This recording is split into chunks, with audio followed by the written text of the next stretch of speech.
Well. All right, and we back. And we're going to go ahead and just get right into it. We are back on Cowboys After Dark. Had a technical difficulty. But let's talk about what we're going to be talking about today. Today, we've already listened to Clayton Adams sound from the sideline. It's going to be Brian Schottenheimer. It's going to be Jerry Jones. It's going to be Stephen Jones. It's going to be player interviews.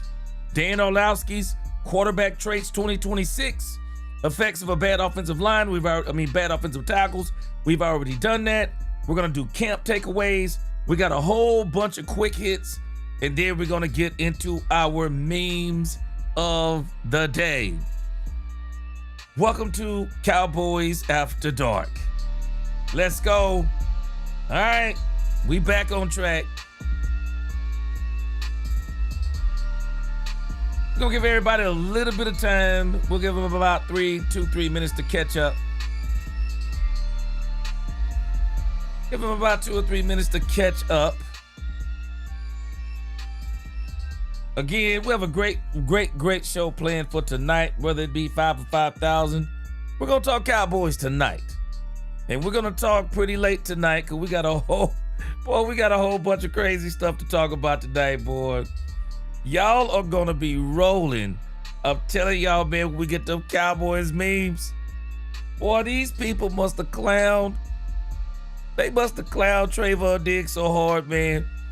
And I don't think it's so much that people are clowning Trayvon Diggs. But I know you got to be confident in yourself, man. But I don't know, man. Trayvon Diggs is bordering on going way overboard with the confidence in himself. But hey, I guess if you don't have confidence in yourself, who will? But again, we've already listened to, Clayton Adams sounds from the sideline.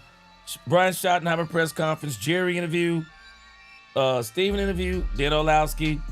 We've already did effects of a bad offensive tackles, camp takeaways. That's going to be a pretty good discussion. And then, like I said, quick hits of some ex-Cowboys that I think we'll be very interested in. And then the memes of the day. Man, let's get the roll call in. We've kind of messed up our with those technical difficulties, but hey, I'm still talking Cowboys tonight, whether it be 5 or 5,000. So we only got 4 people in the chat right now. We'll see if some other folks roll back in here. Let's see. All right. Again, the Queen. We are back. We about to have a good time tonight, Queen. What's going on, Jason Farley? 100 proof. What's going on? Yes. What's going on, Amber Soprano? Appreciate y'all rocking with me tonight. Amber Soprano, you at work tonight, right? You're at work tonight, if I'm not mistaken, correct? You seem to have, I think you have an overnight gig. All right. So let's get into this thing with Brian Schottenheimer. Brian Schottenheimer. I mean, he's talked quite a bit, so, but nevertheless, that's why we saved him for Cowboys After Dark. What's going on, we them boys? What's going on, Brock? All right, let's get into this over here with Brian Schottenheimer. Brian Schottenheimer, man, he just seems much more focused this year as a head coach. You know, last year it just seemed like it was just the moment for him. You know what I mean? But now it seems like, okay, now he's like, okay, I'm into this thing now. It's time to coach. 100 proof, 5 to 5. Wow, 5 to 5. Well, I hope these next 3 hours I hope these next 3 hours take you pretty close to the end there. I hope it takes you pretty close to the end. Wow, 5 to 5, man. God bless you. That's a serious shift right there. All right, man, we're gonna get over here to DallasCowboys.com, and we'll see if Mixed Matrix makes it back tonight. She wanted to do Jerry Jones last so she could go to sleep, but Jerry Jones's press conference is so short, you can't even go to sleep on it because it's gonna be over before you blink. Yeah, it's gonna be over before you blink on Jerry Jones. It's only 4 minutes. I'm glad it helps you get through the night, Amber Soprano. I'm glad it helps you get through. We done boys, you on that 10 to 7? Wow. What's going on, Apollo Hunzo? Okay, we them boys. Well, I know this will be helping y'all, man. I'm glad to be of help these few days a week, man, doing these Cowboys After Dark. I'm glad Cowboys Nation enjoy that who be at work on them late ones. Because, boy, this will get that end shift or that end part or that middle part, man. You roll. By the time we get done tonight, man, y'all gonna be ready to go home, man. Yeah, y'all gonna be ready to go home pretty much. Has gone out here in California. Yeah, I mean, I love the way we practice, Calvin. All right, so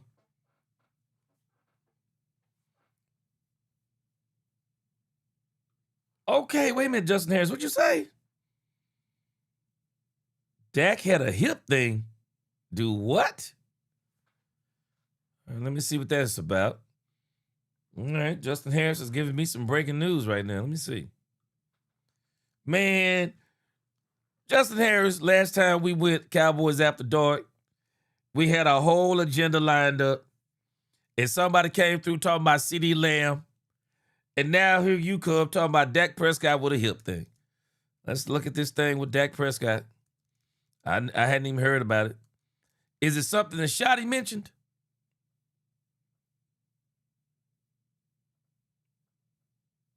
Okay, I don't see anything on the wire.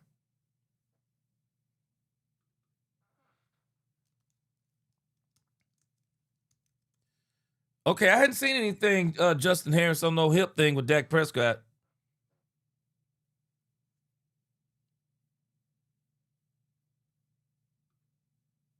I don't see anything on the wire here.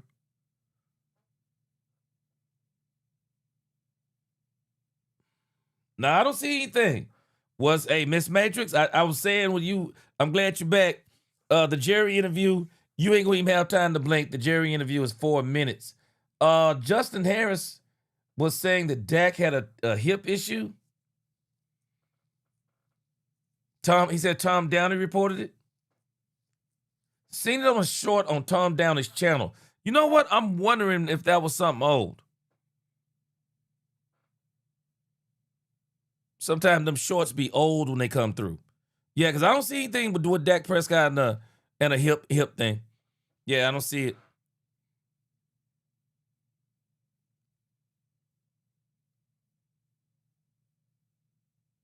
Yeah, I don't see it. That might have been an old one. Let me see here. No, that might be an old one. So we'll keep it up. If you come across it, let me know. But as far as I can see, everything looks to be clean. I don't even see any mention of that, anything with a hip thing with Dak Prescott. All right. So let's get into this thing with Brian Schottenheimer, see what he has to say today. Yes! Here we go! Against ourselves.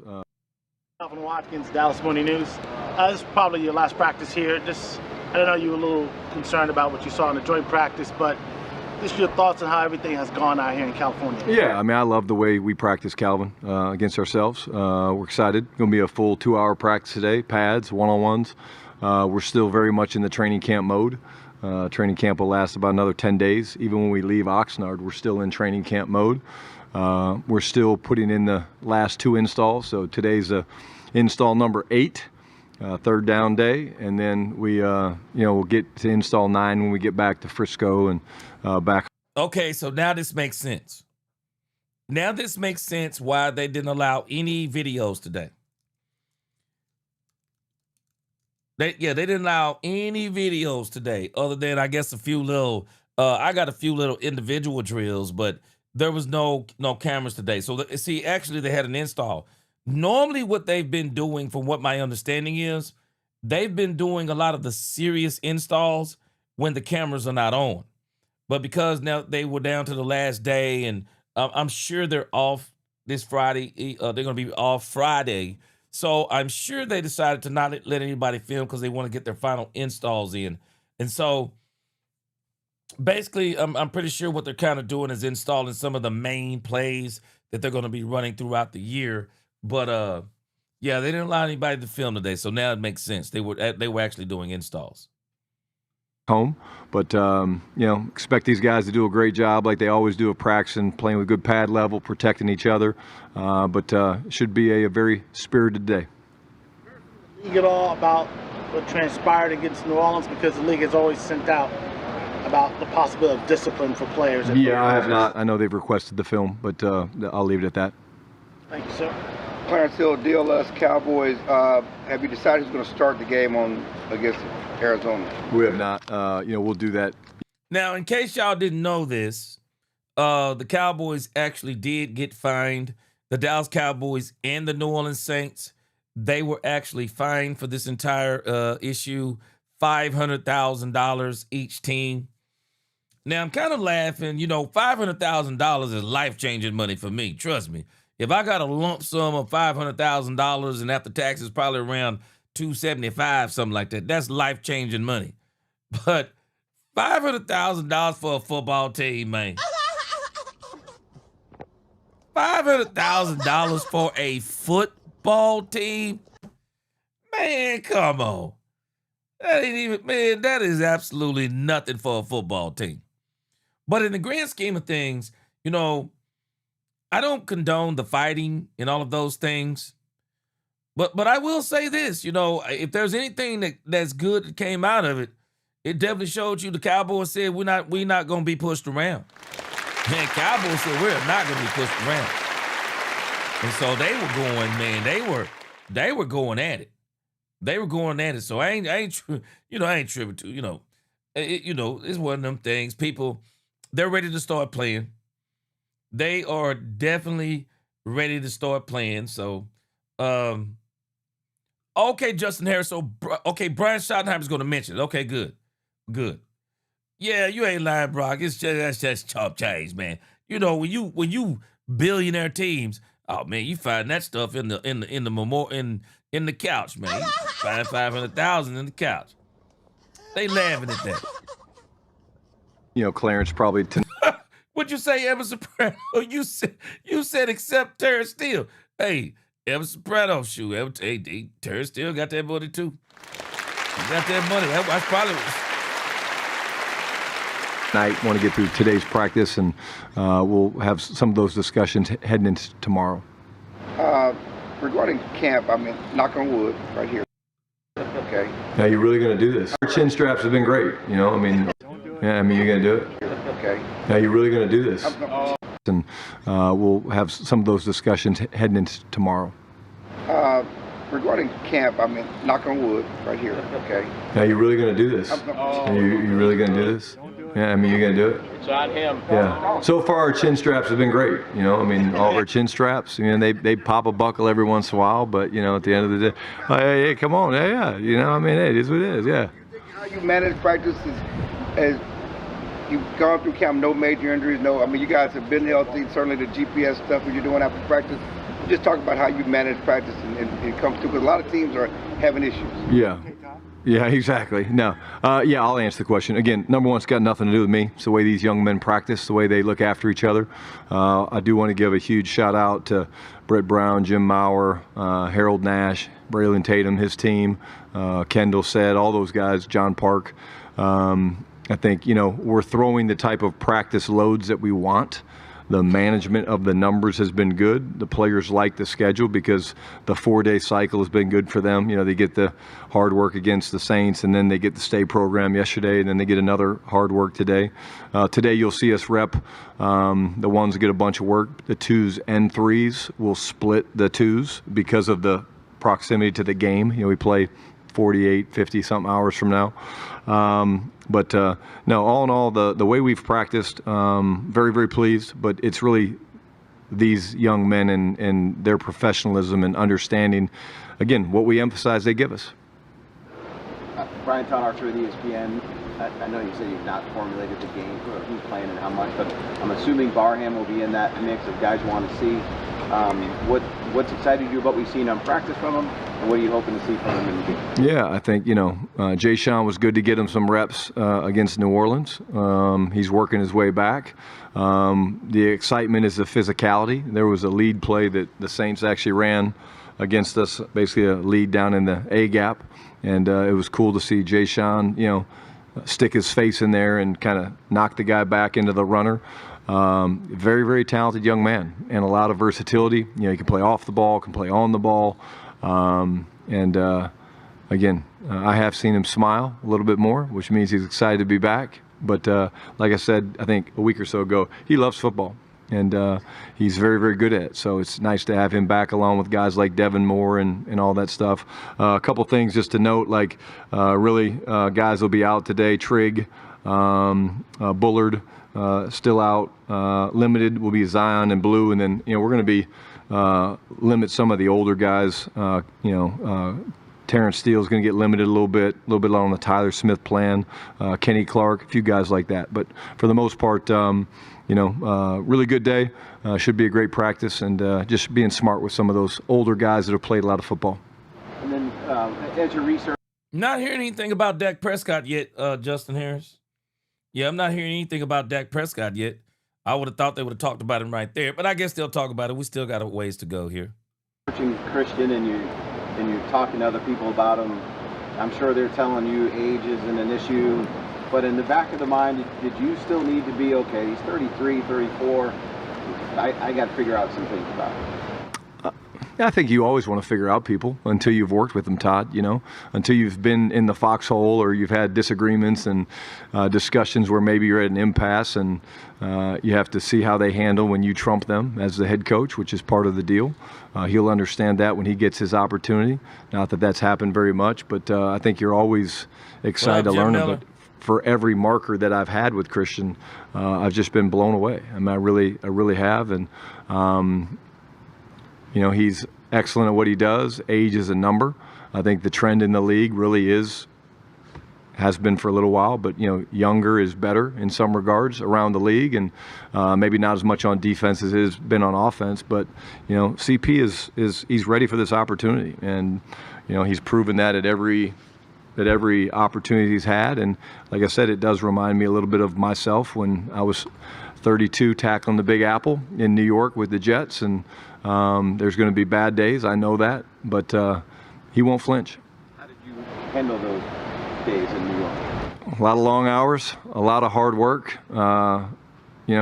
Tried not to get too caught up in what the outside noise was.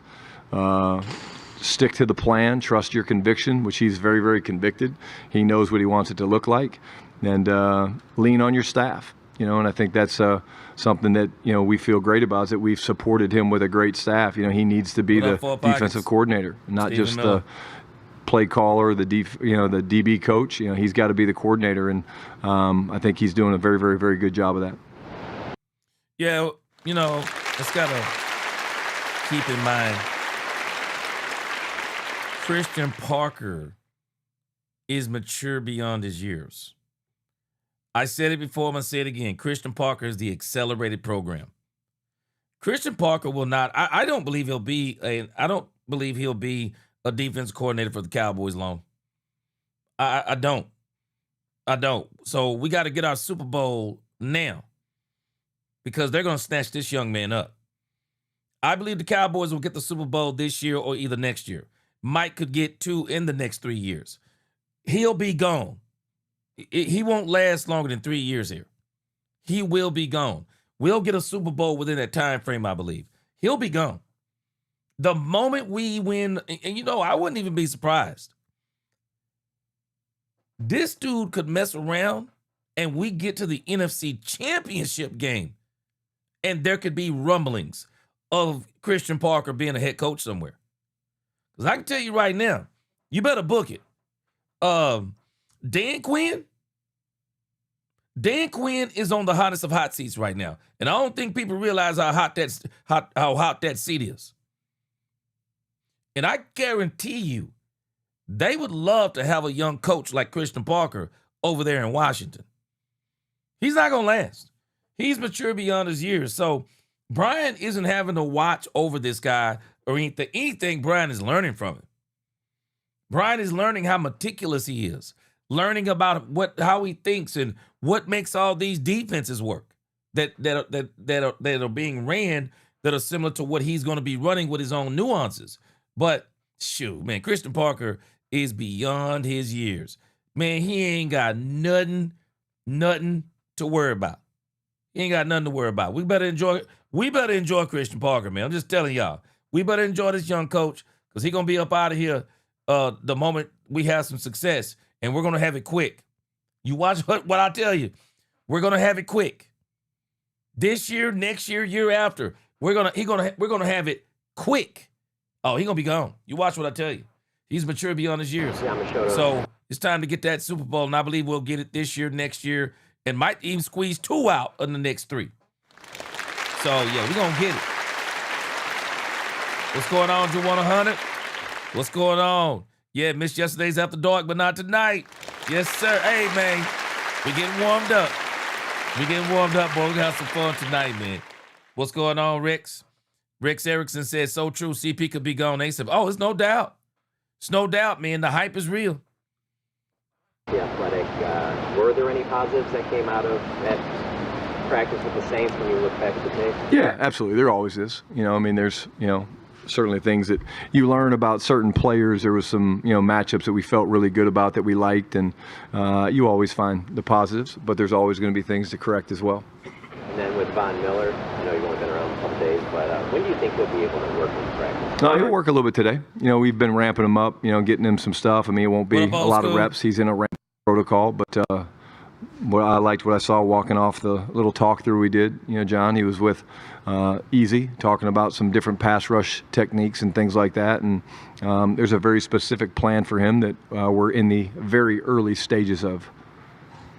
Four-star telegram, we've seen more reps with Malik Davis. And I'm telling you right now, man, if I was a young cat playing on the Cowboys and they brought in Von Miller, I'm telling you, I don't know about y'all. If they brought in Von Miller, boy, I'm ecstatic, man. I'm ecstatic. To be on a team with man, let me tell you something. I know we talked a little bit about Von Miller and the other thing the other day. But Von Miller is a legend to me. Yeah, I know he ain't, I know Mixed Matrix. He ain't what he was 10 years ago. I know. I know he ain't what he was 10 years ago. But he's a legend. It's his knowledge I would be most concerned with. If I was a young player, man, to hang around Von Miller and Von Miller giving you, Von Miller just putting you up on game, giving you pointers and things with your mind. And, man, I'm telling you, if I was a young Donovan Ezaraku, Jayshon Barham, James Houston, what?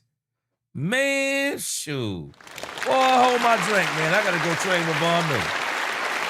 Man, I'll be training with Von Miller, figuring out what his food regimen is. Shoot. Man, it is very rare you get a guy like that on your team. Oh, no. Hey, man, I'd be excited. I bet these young guys are excited, too. So, but Von Miller, I know it was just kind of like pads and shorts. But, man, Von Miller, I can see why Von Miller can still rush the passer at an effective rate, even in his old age. He ain't going to give you no 60. Now, you give him 60 plays a game, he'll be out. He'll be done. But if you just 20 plays, maybe 15 or 20 plays a game, shoot. Boy, Von Miller going to show him how to do it, man. He going to show him how to do it. He's going to show him how to do it. I watched some of his sacks last year. Man, he still got that first step. He still can bend, and he still got that first step.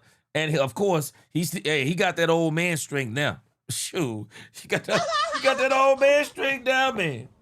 Think I'm lying. He got that old man strength. Hey, Rex, what'd you say, Rex? You said they shorter than Portuguese now?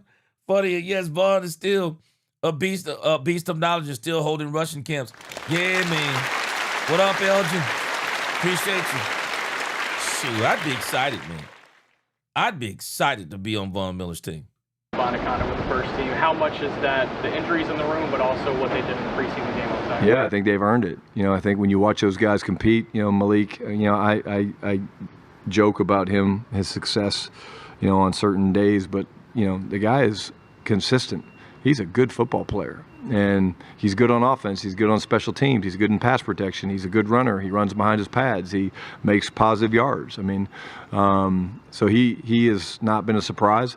I've been very pleasantly surprised with Izzy. didn't know him. We got him late last year.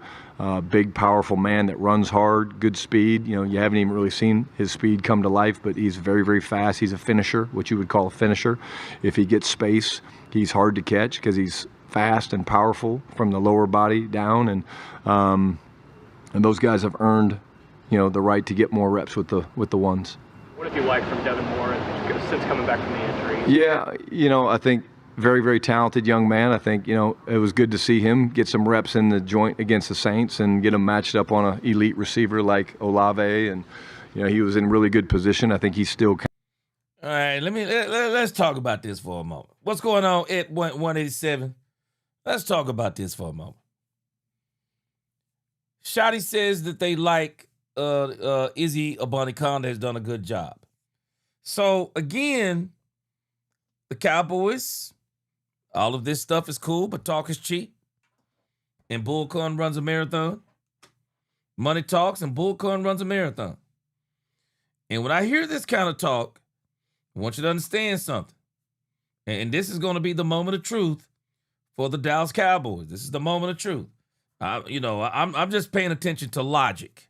I'm paying attention to logic. So I'm hearing Brian Schottenheimer, he's talking about, Izzy Abanikanda. But let's be real. Malik Davis and Izzy Abanikanda, I also think they're getting more snaps because they beat the mess out of Jaden Blue in the last game. They were not blocking, had him running right into that Seattle second team. And I'm telling you, they beat the brakes off of Jaden Blue. And I'm not saying that Malik Davis and Izzy Abanikanda are not good. I think Malik Davis is good. But again, notice what Schotty called him. Good. And this is why he's been cut 5 times. Because, again, they see the ceiling on Malik Davis. They do. I mean, they know what he is. He's a good football player. And I don't have no problem with that. I guess if you want to, when you got a quarterback and the passing, the quarterback, the wide receivers, the passing game that the Cowboys have, and he's not your number one back. So you're not really tripping because he's not your number one back. So a guy like Malik Davis, he can be your number 2 running back. He runs pretty good in, on spot duty. Again, he couldn't be your number 1 back. I don't think he could. But he could definitely be your number 2 back. Jaden Blue is a part of the plan. Jaden Blue is a part of the plan. They're not going to give up. They're not going to give up on Jaden Blue yet. But they do have an issue. Same issue they have in the wide receiver room. Check this out. It's got the same problem they have in the wide receiver room. Because the issue is, you can tell me anything you want to. You can tell me anything you want to about Izzy Abanikanda. Kind of getting his legs. What's going on, Brandy? You can tell me anything you want to about Izzy Abanikanda, but I'm going back to the depth chart. I'm going to go back to the depth chart on this real quick. Well, I'm trying to go back to the depth chart. Let me see if... I'm trying to go to the depth chart. Hold on a second. All right, let's see if we can get back to the depth. Okay, here's the depth chart. The problem the Cowboys have, it's the same problem they have in the wide receiver room. Cowboys got to this. They have an insane decision to make. Even if they're keeping 6 wide receivers, which I believe they're going to probably keep 6 wide receivers. So you got Pickens, Lamb, Flanoy. Cavonte Turpin ain't going nowhere. Cowboys got him under contract. Well, your problem is Camden Brown is the problem that you didn't expect. Camden Brown is balling. And it looks like they've kind of, he's behind George Pickens. Here becomes your other issue. Anthony Smith. Anthony Smith is who you drafted in the 7th round. Anthony Smith, a little bit of a bigger wide receiver. He got some speed. So you got Cavonte Turpin, Anthony Smith, Camden Brown. Well, that's 6 right there. The issue is, what in the world do you do with Jonathan Mingo? What do you do? What do you do with Jonathan Mingo? I'm not worried about Valdez-Scantling. Never really thought he was going to make the team. He's got bricks for hands. Can't catch. I'm not worried about Hudson. I ain't heard nothing about Denzel Mims. Not worried about Jaden Smith nor Tyler Johnson. The reality is this becomes the problem. See, before Camden Brown did what he did in the preseason, you could have cut Camden Brown, and then you could have brought Camden Brown back to the practice squad. You ain't cutting.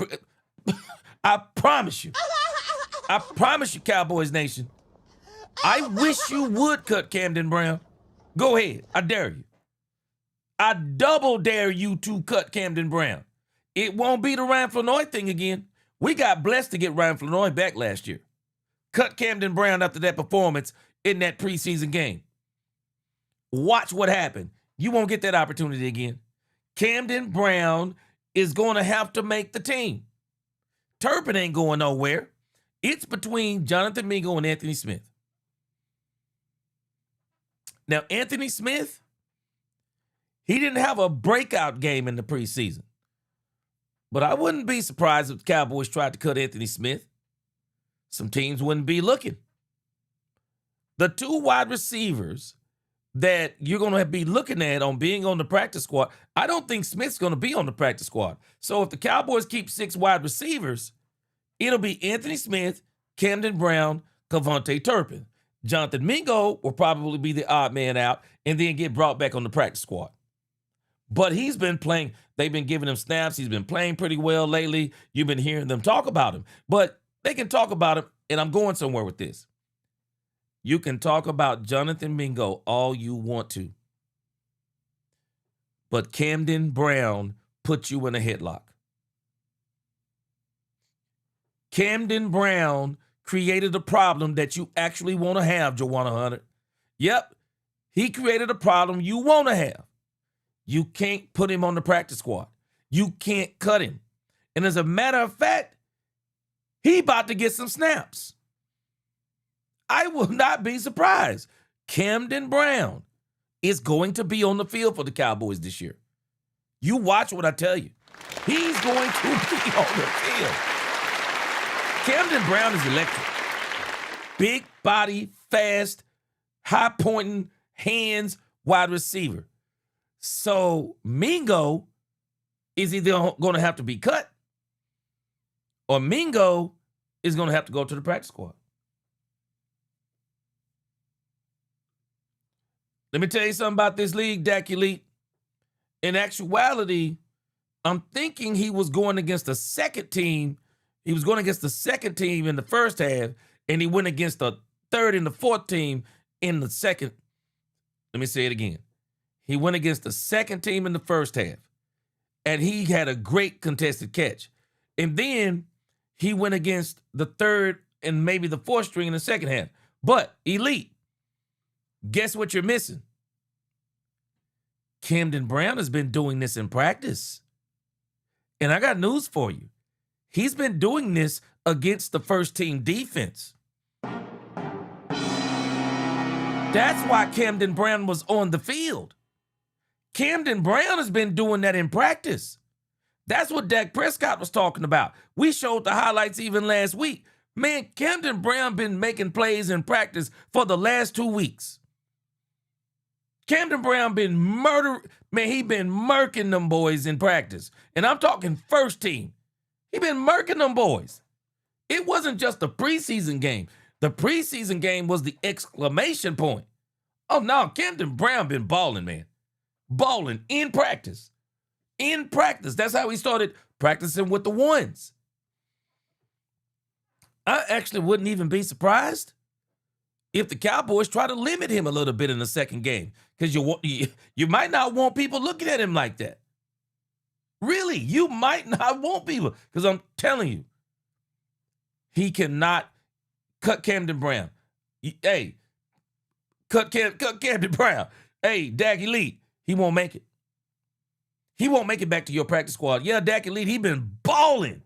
Boy, hey, he been balling. Brown been balling in practice. Playing with the ones. Yeah.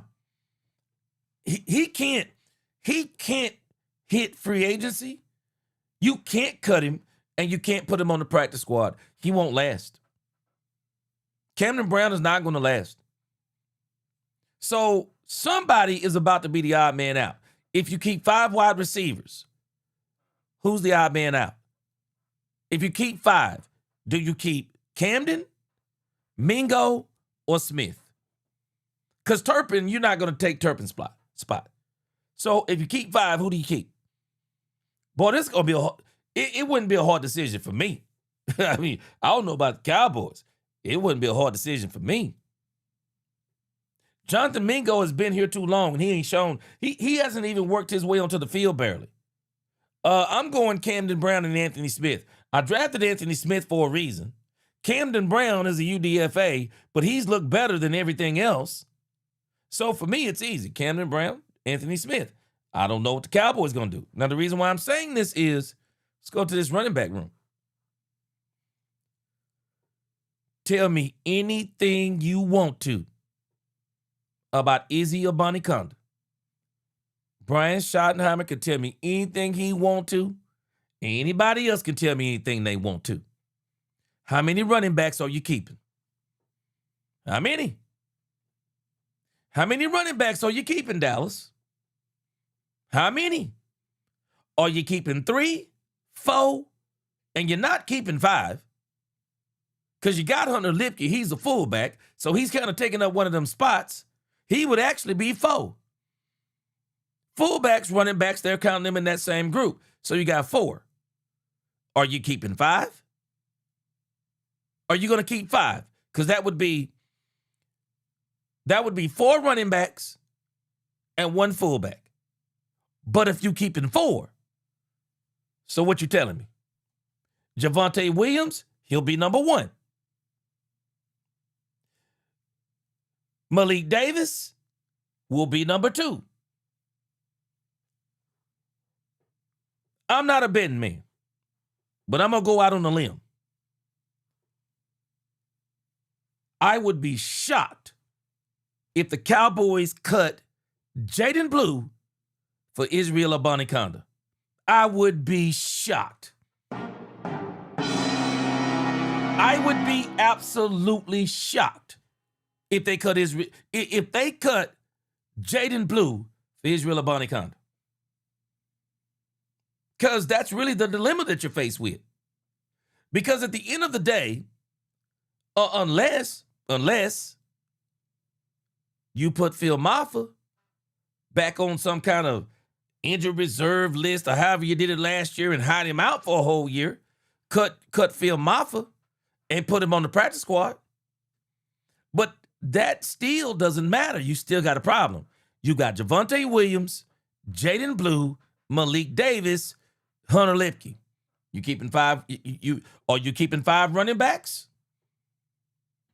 Because that's the only way you're keeping Israel Abanikanda. And I don't think you keep 14. I don't think you keep 5 running backs on a team. At least as far as I know. You keep 3 to 4 running backs, and one of them is going on the practice squad. I'm telling y'all now, I don't care what anybody say about Jaden Blue, what he ain't, what he is, what he can't do, what he can do, not a big back, blah, blah, blah. Okay, tell me what you want to. You cutting Jaden Blue? Are you cutting Jaden Blue? Because I don't think they're cutting Jaden Blue. I don't think they're cutting Jaden Blue because unlike Malik Davis, they know what he is. Did you notice what Brad Schottenheimer called him? He's a good football player. He's a good football player. Do you think somebody would say that about Bijan Robinson?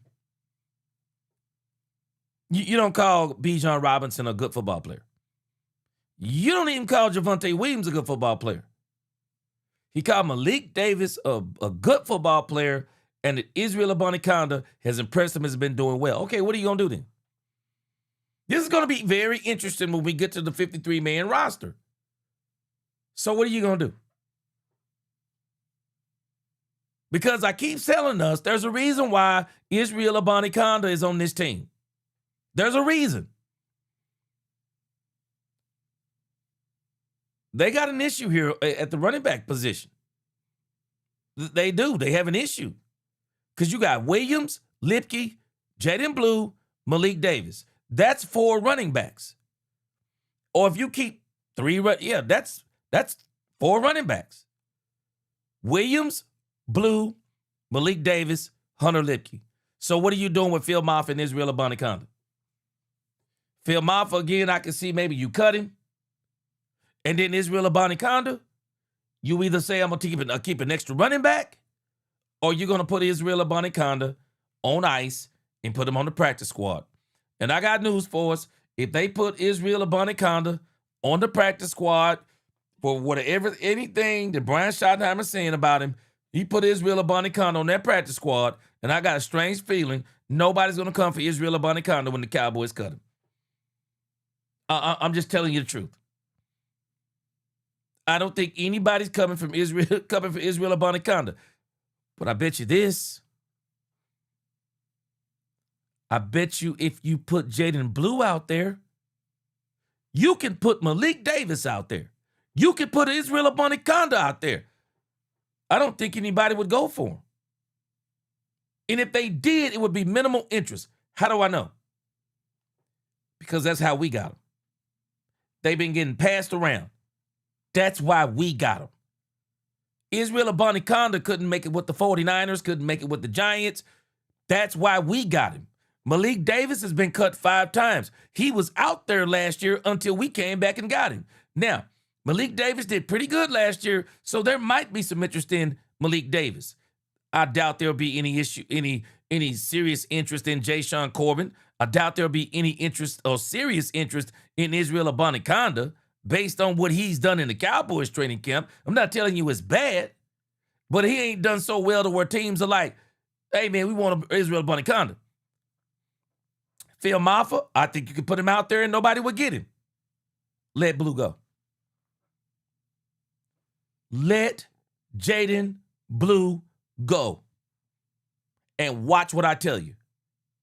I bet you he won't stay out there. I bet you Jaden Blue won't stay out there. Dak Elite. Did you see Jaden Blue in those last few games last year? Now, Dak Elite. I don't profess to be a football guru. But it is obvious to anybody looking at this issue with Jaden Blue, Brian Schottenheimer has decided in his mind there's a certain way he wants to run and a certain type of running back that he, quote unquote, I like big backs. Jaden Blue is 195. Jaden Blue, if you look at Jaden Blue at Texas, make it make sense. Why would you bring in Jaden Blue and not use him like he was used in Texas? You bring him to Dallas and you're trying to run in between the tackles like he's Javonte Williams. Rather than, isn't it amazing when the Cowboys called a screenplay to Javonte Williams, the screenplay went for 13 yards? I wonder why the screenplay went for 13 yards. Could it be that's the type of running back that he is? You put him in screens. You put him on the edges. You put him in space. You line him up in the slot. Why would you bring in Jaden Blue and try to run him like Javonte Williams when that is not what he did in college? Anybody who's seen Jaden Blue tape, we are not even close. We are not even close to using Jaden Blue the way he was used at Texas. We're not even close. Go back and look at this man's scouting report. I studied Jaden Blue after they got him. Jaden Blue's scouting report, we're not using him the way that he was used in Texas. And I'm sure the way he's been used most of his career. He's 195 pounds. He's a bigger Kevontae Turpin.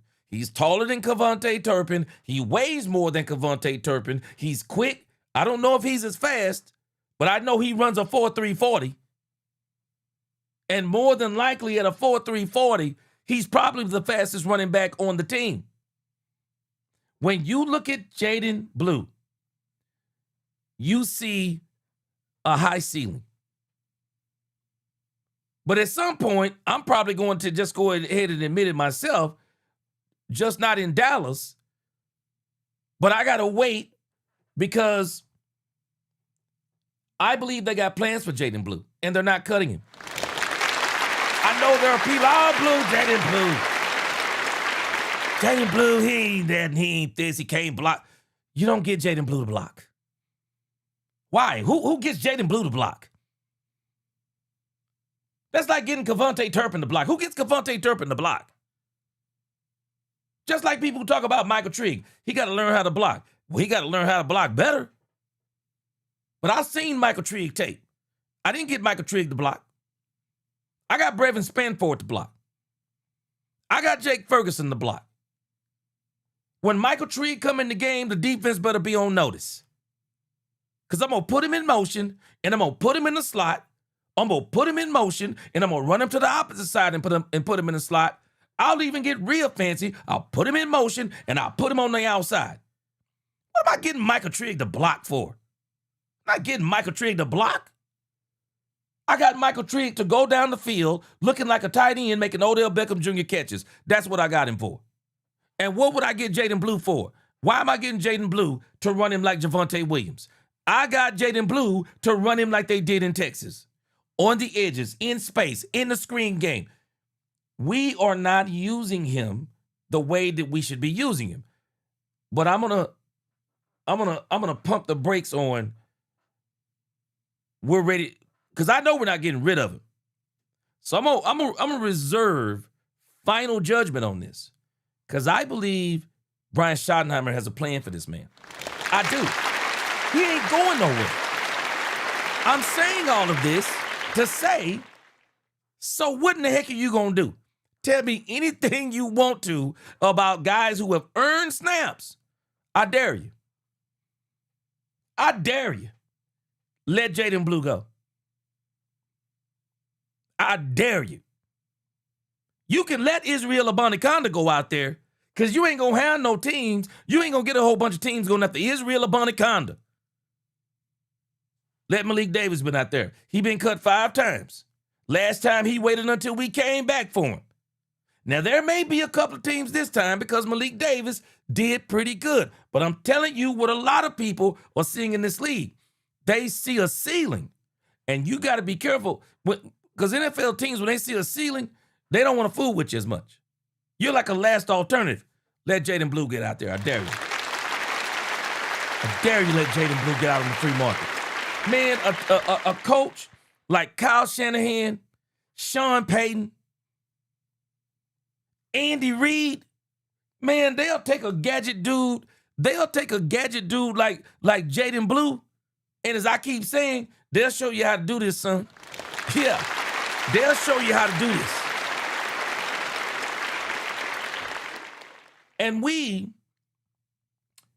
And this is why I want to see what Brian Schottenheimer evolves into this year.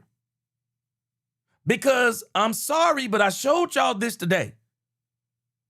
Everybody knows I love Brian Schottenheimer. I loved Brian Schottenheimer before most people loved Brian Schottenheimer. They were doubting Brian Schottenheimer. I was one of the main people that I know of that was advocating for Brian Schottenheimer, me. But the one thing that I'm a little bit perturbed, but I'm gonna reserve judgment and see how it plays out. Because Brian Schottenheimer is one-dimensional in his run game. He is one-dimensional between the tackles. A gap, B gap. That's it. That's it. For the most part, very one-dimensional. He said he's going to evolve his offense. I noticed when he was talking about Jaden Blue after the game, they didn't block. It was very vanilla. And we got a perimeter game that we didn't show you. That's kind of what he said. So that perimeter game leads me to believe They got plans for Jaden Blue. Get him on the edges, get him in space, get him in screen game. They got plans for Jaden Blue. I'm a reserve judgment because I do believe they got plans for him. Because they see the ceiling or they see the potential of Jaden Blue. He's got a high ceiling. He's got a higher ceiling than Malik Davis. And again, Dak Elite. I don't know if Malik has showed you the best. I just think Malik is just being what he is. Malik Davis has actually been doing this. Do y'all remember I think it was in 2023, I think we had Malik Davis in here. It wasn't his fault that the Cowboys didn't run him. They didn't run him. They are the ones who chose to run him even when he was running good. But again, I think all these NFL teams, they think the same thing about Malik Davis. He's a good running back. And Dak Elite, let's ask ourselves, how much are they trying to show? All you're showing is basics. All you're showing is basics in preseason. But Jaden Blue, I know everybody quickly forgets. Jaden Blue has had a great training camp. Great training camp. We're talking touchdowns, speed, the whole 9 yards. Jaden Blue has shown those things. He ain't going nowhere. And that's why I say, hey, with all this stuff that everybody's saying, well, okay, well, what you going to do? Javonte's your one. Lipke's your fullback. You keep Malik Davis, that's 3. You're only going to do 4 running backs. You're going to keep 4 running backs, and then everybody else is on the practice squad. Jaden Blue on the practice squad? That's tough.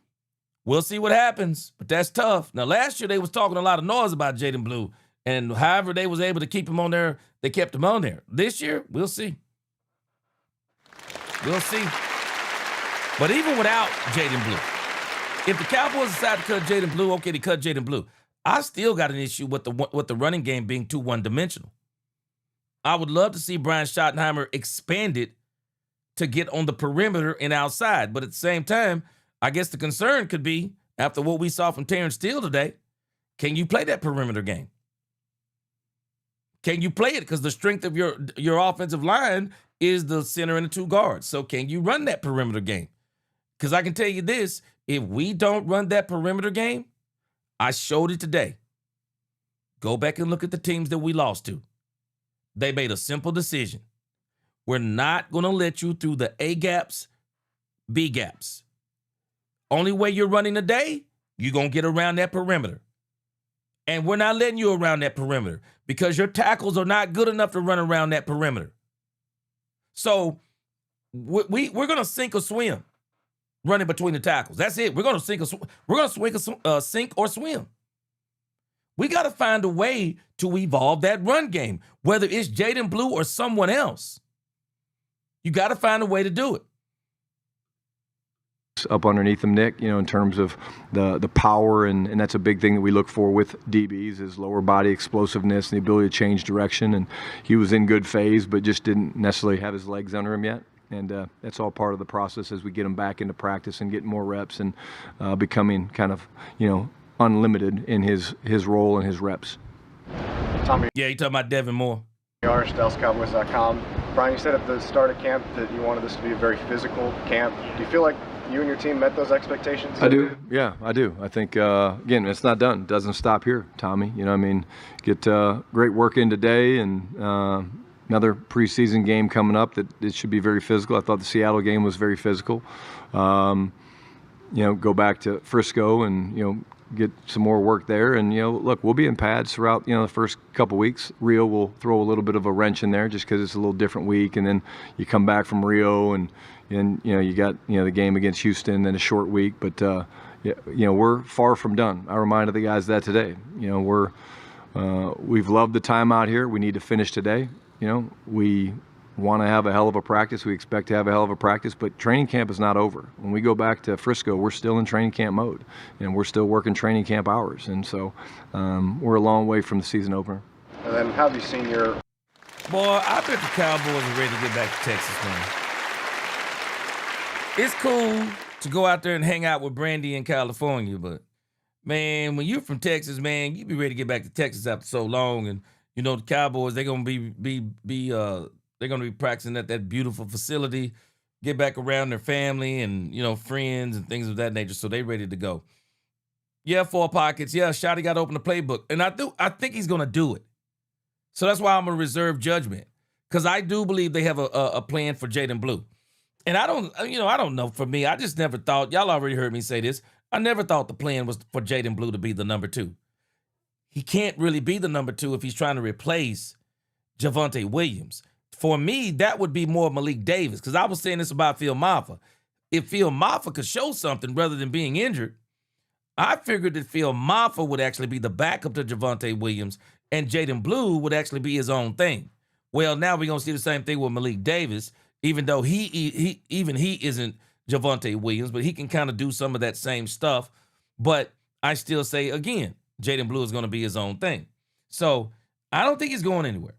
Yeah, old school. Yeah, I think Blue is here to stay too. Hey, I don't think he's going anywhere. I don't think he's going anywhere. Contrary to what anybody's saying, I don't think he's going anywhere. Offensive line respond after you said earlier in the week the first half wasn't up to what you wanted it to be? Very dialed in, big emphasis on,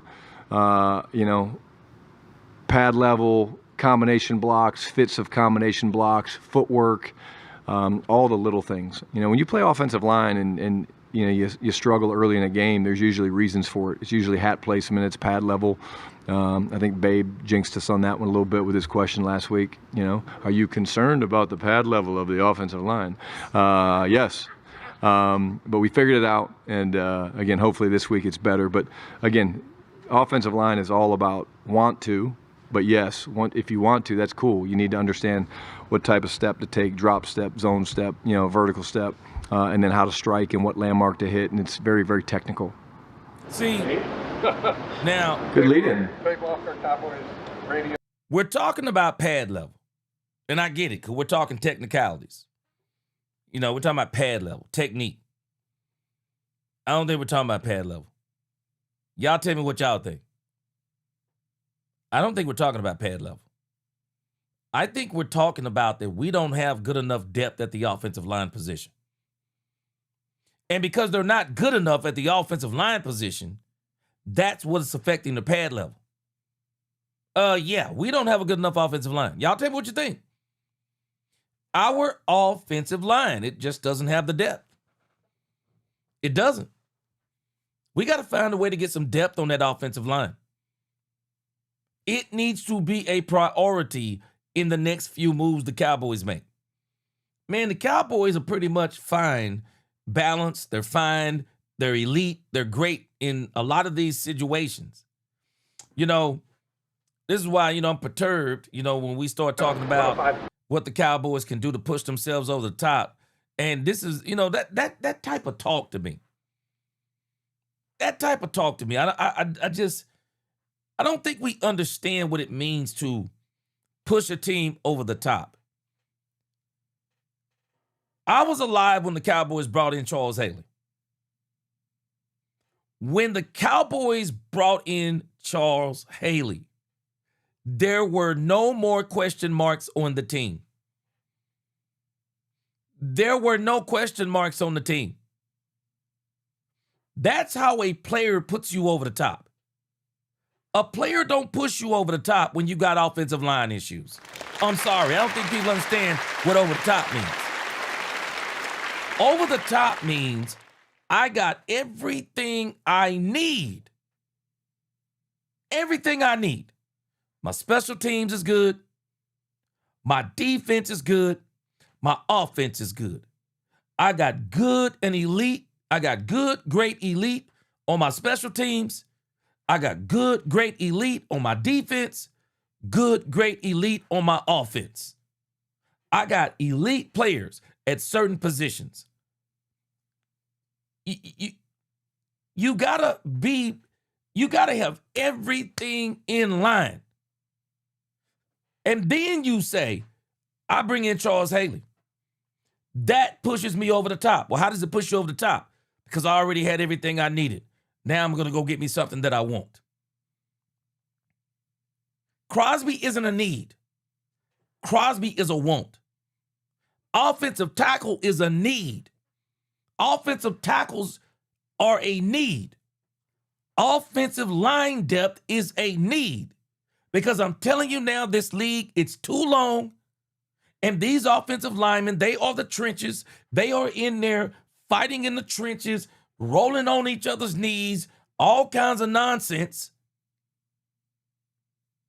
Man, if you got an offensive line and everybody on your offensive line stays healthy the entire year, what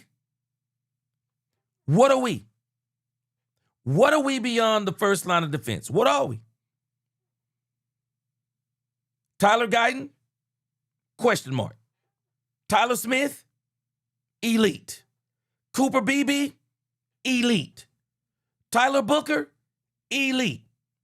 Terrence Steele? I want to put a question mark. I'm going to put a dash. Terrible at pass blocking, good to great at run blocking. This is your line of defense. So can somebody tell me who these people are back here? Do you know who the best person on our second line of defense is? TJ Bass. Who the rest of them folk? Who the rest of them?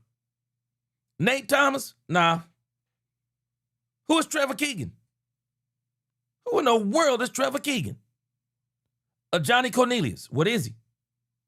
Where do you rank him? Drew Shelton, rookie. Long way to go. Anything back here? What is this?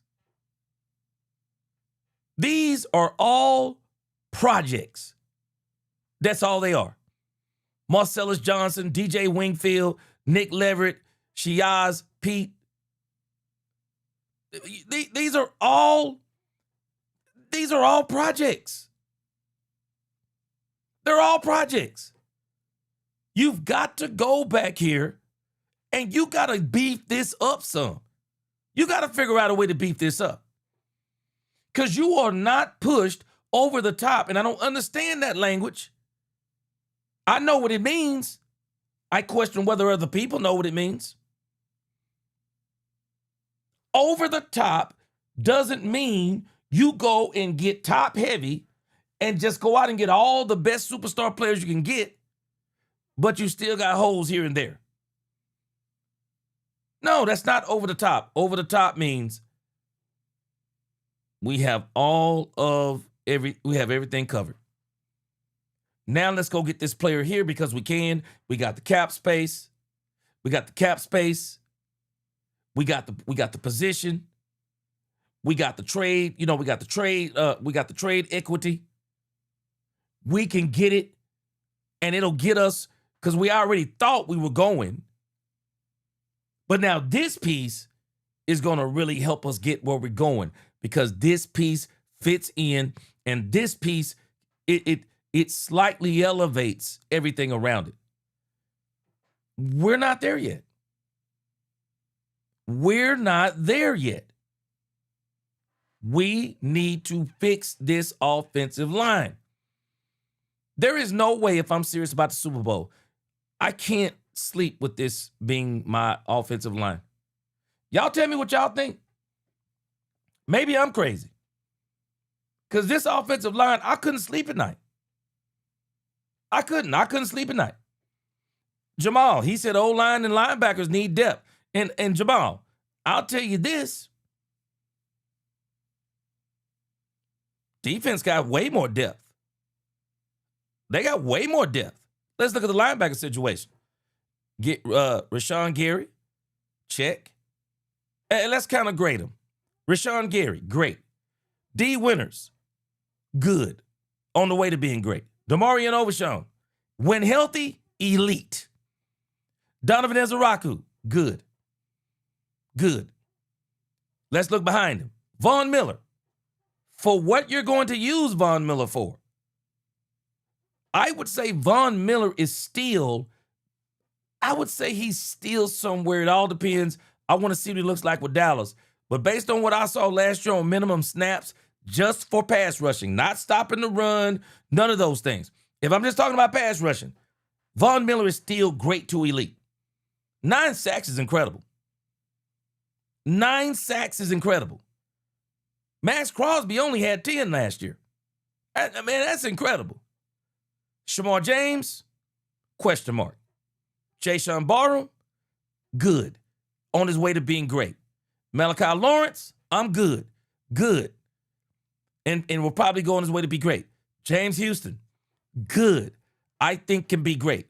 Justin Barron, he's proving that he's good. Curtis Robinson, I don't really know a lot. Sam Williams on the bubble. Maurice Leofau, they're trying to figure it out. But when I look at the linebacker depth, we got enough depth at linebacker that I'm actually really not worried. I'm not worried at linebacker. They got enough depth. They do. They have enough depth. They have enough depth to where they can move guys around, whatever the case may be. I mean, the depth on the defensive line is really good. Got Otito Ogbonnia back there, Jonathan Bullard. You got LT Overton, Jay Toya, as far as those guys go.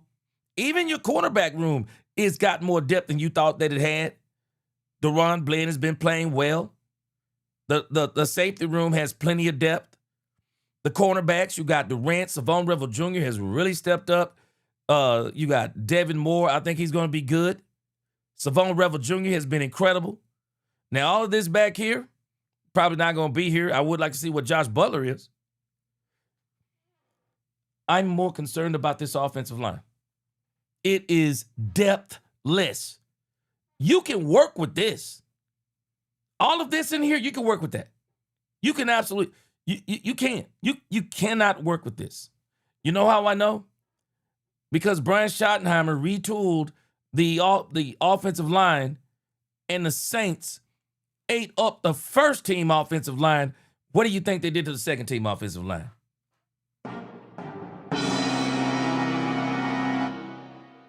I wouldn't even be able to sleep getting Max Crosby. And this is what you got on the offensive line.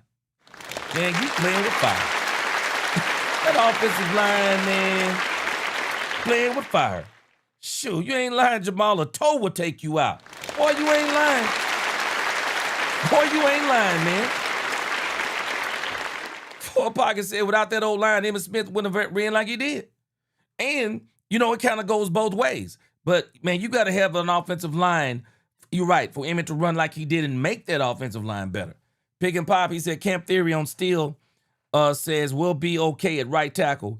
Gary is the toughest edge he's had to face at camp. It's just making Steel stronger. When he heals up before the season starts, he'll be ready. Okay, we'll see. Okay.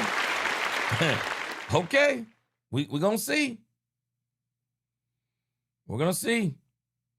Old School said losing Tyron Smith and Zach Moan on the O-line leaves the O-line less than the over-the-top status the team needs. Yeah. Andre Johnson said he agrees with the offensive line need. Elgin said looking for a good week 2 game, pray everyone stays healthy. Exactly. Yeah. And I tell you now, they can't even afford to get an injury. On the O-line, we're talking backups. They can't even afford to get an injury. We get one injury on the offensive line.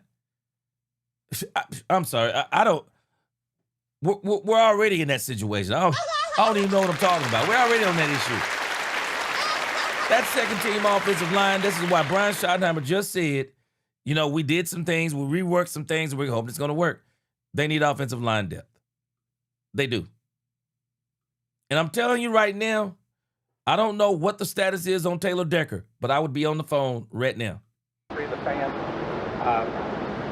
Not that I'm looking for membership in the Mutual Admiration Society, but I will say I think we as the media appreciate the thoughtfulness to your answers of our questions.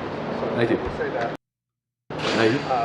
Our question today, last real practice here, guys are already, sometimes their minds are already back to Dallas. Where am I going to go? What am I going to do? What am I going to see? You have to guard against. Did you talk to them about? And I understand training camp is still going on, but guys' minds tend to wander. Yeah, I did. And, I'll share with you guys. I mean, we started with the logistics. We had a rookie show last night, which was cool. That was great.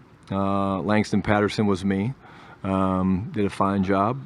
He's still on the team. Yeah, he's still on the team. Yeah. Nashville forever. Then we went, did a little bowling over at the Lucky Strike video game. Brevin Spawn Ford, 244, 5 strikes in a row for all you bowling advocates out there. We did the logistics things, babe. I mean, we have to pack up trucks and we have to do all these things. So I did that first, and then I said, okay, pause. We know what it's like to throw a hell of a practice, and we need to throw a hell of a practice today. It's 2-hour practice, it's padded work, it's one-on-ones, it's a lot of situational stuff, some longer drives.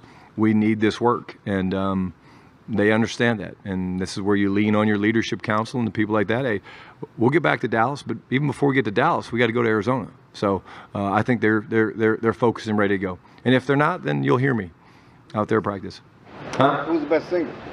We didn't really sing. We don't do that. They kind of put on skits, and there's no one other than Jerry that's off limits. Jerry, you're off limits if you're watching. But everyone else is fair game. So they did a nice job.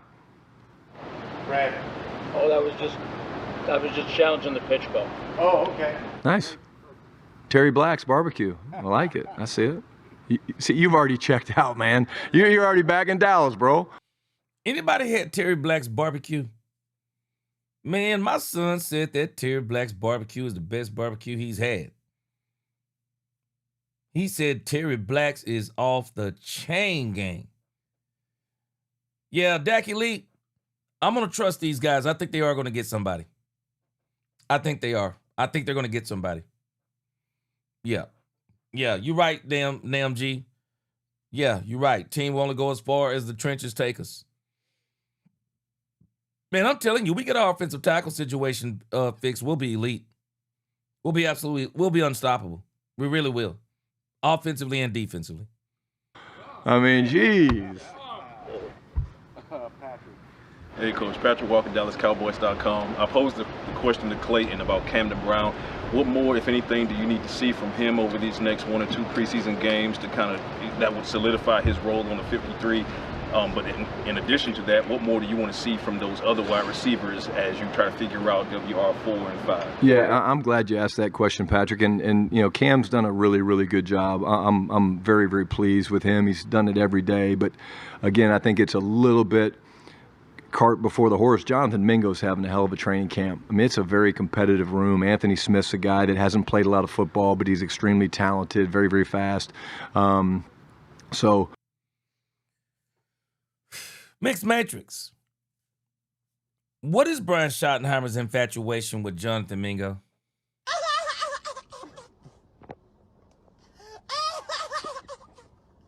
What is his infatuation with Jonathan Mingo? I guess my mind works different. But we watched Jonathan Mingo when the Cowboys first got Jonathan Mingo. We saw him last year. Jonathan Mingo is just now having a good camp. But meanwhile, you get a guy like Camden Brown, and he's an undrafted free agent. And he comes in and has a great camp. He earned snaps with the first team. I haven't seen Jonathan Mingo do that. This guy has earned snaps. They had him with the first team out there, and he was still balling. Man, I'm telling y'all right now, if the Cowboys mess around, you know what? I love Jonathan Mingo. Don't dislike him or anything. As much as he's saying Mingo is having a good camp, this dude, Camden Brown, man, made everybody pay attention in the NFL. Not just your training camp. Everybody in the NFL. He put everybody on notice. Man, if the Cowboys mess around and let that dude go into free agency and then think they're going to put it back on the practice squad, it ain't going to work.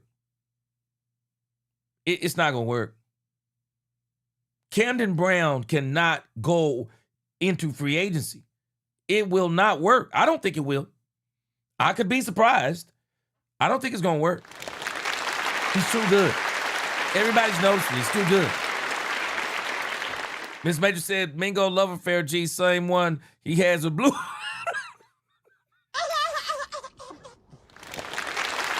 I don't think he had no love affair with Blue. I think the Joneses might be a part of the thing with Blue.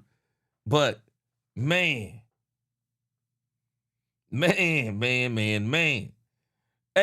you know what? I think, though, Flo is. Yeah, I think Flo is a legit number 3. I really do. And I think Camden Brown could be a number 3. And I think both of them have the potential to be a number 2 for somebody if they just keep growing. But I hear you, Schotty. You want people to slow down on Camden Brown. You know, those guys. Yeah, I probably want people to slow down on Camden Brown, too. Yeah. I probably want people to slow down on Camden Brown, too. Because if people keep talking up Camden Brown, and if you got plans to put him on the practice squad, yeah, I know what you're saying because he ain't going to make it. Yeah. I know what you're saying. I know exactly what you're saying, Brian.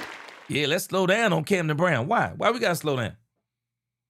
We ain't got to slow down. We just telling what we see. We ain't got to slow down. What we slowing down for? We talking about what we see. And guess what? We ain't seen Mango. Oh, I'm sorry. We ain't seen Mango. Tell us anything you want to about Mingo. We saw Anthony Smith, and I'm still taking Anthony Smith over Jonathan Mingo. Yeah. Tell me anything you want to. Tell me anything you want to. I know you don't want to play your hand. Shoot. No way I'm keeping Mingo over them 2 receivers. He's done a really, really good job. I'm very, very pleased with him. He's done it every day. But, again, I think it's a little bit Dak Elite. You keep saying it's one game. He's been doing this all through practice. He's been doing it all through training camp. He's been mossing people in training camp. He's been doing it. This ain't just no one game thing. And then again, Dak Elite, you said it's one game. Dak Elite, you ready? Welcome to Cowboys After Dark. Can you tell me the one game that Jonathan Mingo has had after that? Dak Elite, tell me the game that Jonathan Mingo has done it. Mingo has not only been here in the preseason, Mingo been here in the regular season. Dak Elite, can you tell me any 2 catches that Jonathan Mingo has made since he's been with the Cowboys in the preseason or the regular season? Help me out. Where's Jonathan Mingo's one game then? That's what I want to know. Where's Mingo? Where's Mingo's one game? Yeah, Mango, that's my East Texas, Miss Matrix. That's my East Texas right there, Mango.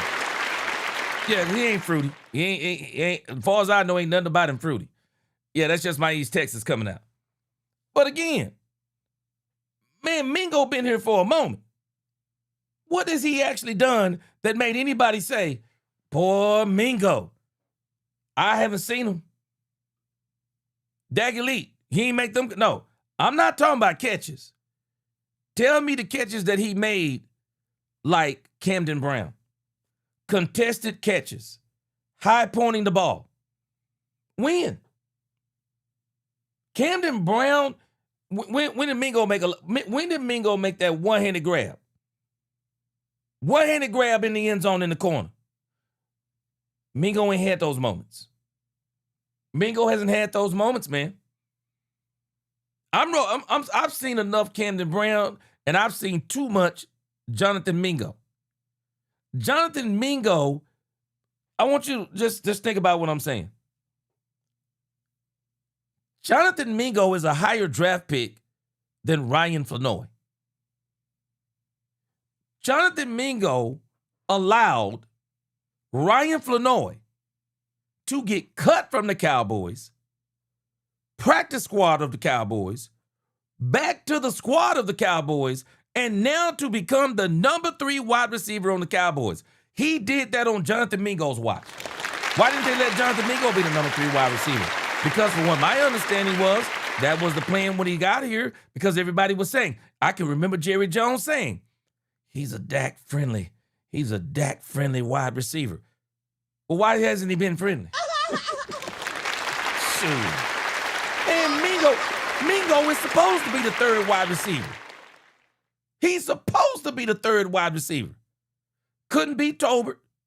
Couldn't beat Flournoy. Couldn't push Kevontae Turpin. And now we want to talk about he having a good camp. Well, it's a good time to have a good camp. It's a very good time to have a good camp. But Camden Brown is having a better camp. He absolutely is having a better camp. He is. He's having a better camp, and they know it. Schotty knows it, and everybody knows it. Brown is having a better camp.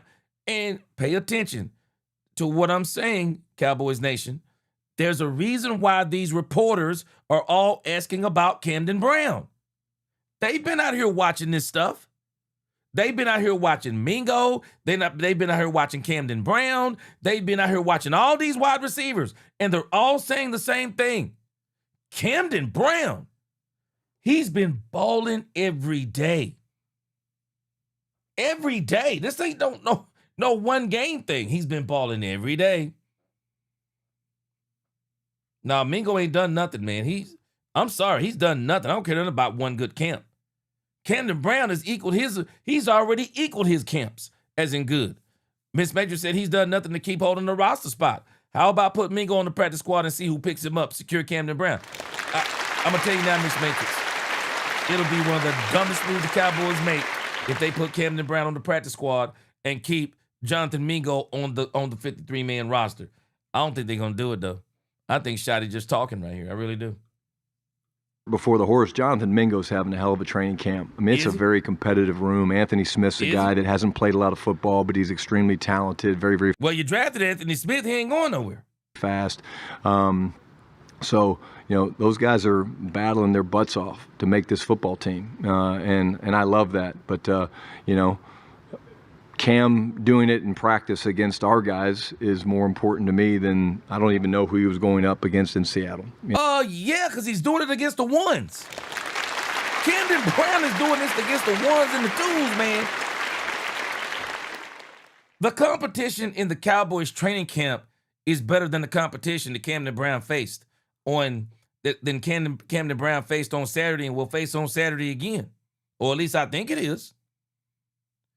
Camden Brown is a baller, man, and they know it. I dare him. I double dare him. Ain't no way Camden Brown. Man, Jonathan Mingo better not make no team over Camden Brown. Yeah, I really don't. It doesn't matter. But Miss Matrix, I'm with you on Kalen Carson, too. I don't know why the Cowboys want Kalen Carson to be bad. They want him to be good so bad. Kalen Carson is not good. Kalen Carson should have been cut 2 seasons ago. And the Cowboys keep on fooling with this stuff. I don't even understand it.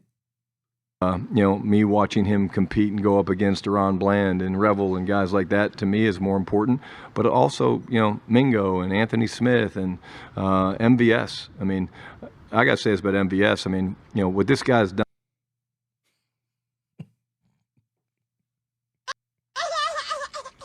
Boy, this is crazy. I understand Brian. Brian's head coach. I understand what Brian Schottenheimer is doing. Brian can't just be, Brian just can't be, bloviating over one player. And if he does that, then that kind of messes with the psyche of other players and might make Camden Brown think he got it wrapped up I understand all that stuff, man. But Marquez Valdez-Scantling. Man, I'm sorry. I can't even believe Marquez Valdez-Scantling is even on the team at this point. Marquez Valdez-Scantling ain't making no dang on Dallas Cowboys. I never thought he was going to make... Now, I thought he was going to make the team for a moment. They started talking about putting him on gunner on the punts and all that. But, man, how does he make the team? I don't see how Marquez Valdez-Scantling even makes your team. I don't think he's good enough. He was thinking about retiring. Go ahead and let him go. Going into year 10 or 11 on special teams is incredible. He understands the importance of how you make this football team in a very talented receiver room. It's not just being a receiver. I got to play special teams, and he's truly jumped into that role with both feet, and couldn't be more pleased and proud of him for doing that. Yeah, sounds like a farewell speech to me. Because you got to tell me how Marquez Valdez-Scantling make it.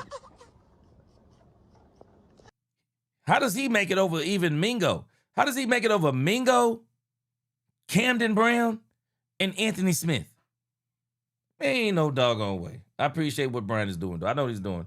You know, he don't want anybody to think they got it all sold up and all those things. But, I mean, we're just talking logical here.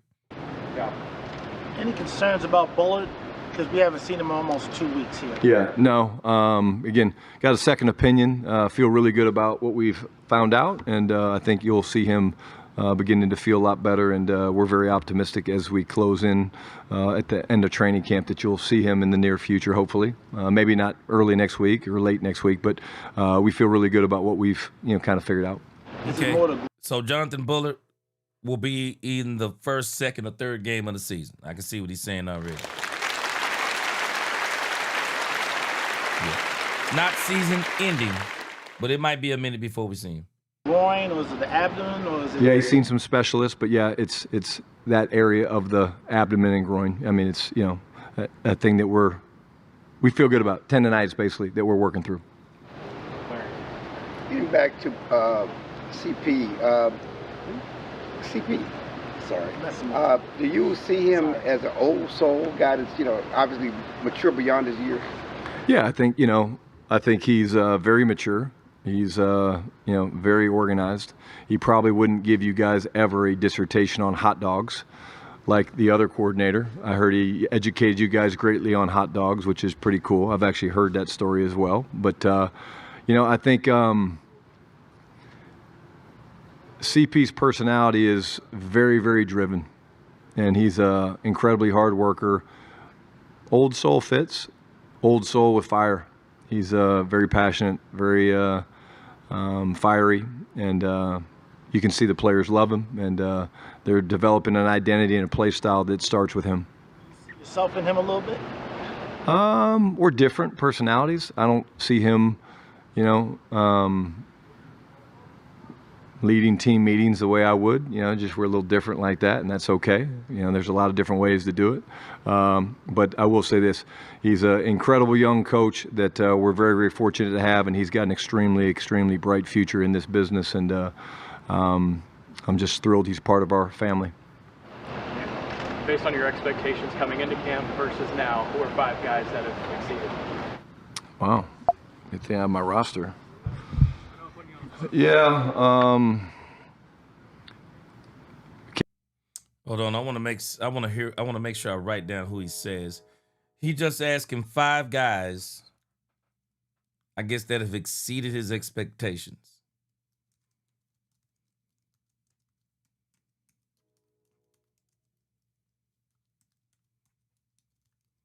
All right. Let's hear what he says here.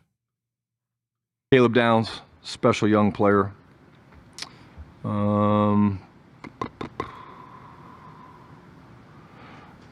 Rashawn Gary's leadership has jumped out at me, and as a player, you guys know that. Tito, I mean, you talk about a guy that we thought we were getting maybe a run stopper. This guy's a good football player, damn good football player, massive, really strong with his hands. Very proud of Vaughn. I'm just going to keep ripping names. You asked for 5, but I'm answering. So I'm answering, yeah. Von Revel, yep. Jonathan Mingo, Camden Brown, Tyler Guyton,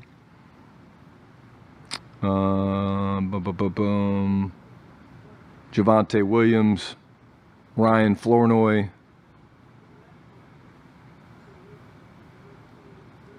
Brian Anger, however old he is. He just hit a couple 75-yard punts. But it's been a great camp, Nick. It really has. And there's been a ton of guys that have stood out, and very, very pleased with how the camp's gone. Good. Thank you, guys. All right, man. It's a great little interview there. I understand where Brian is coming from, though. Brian can't play his whole hand.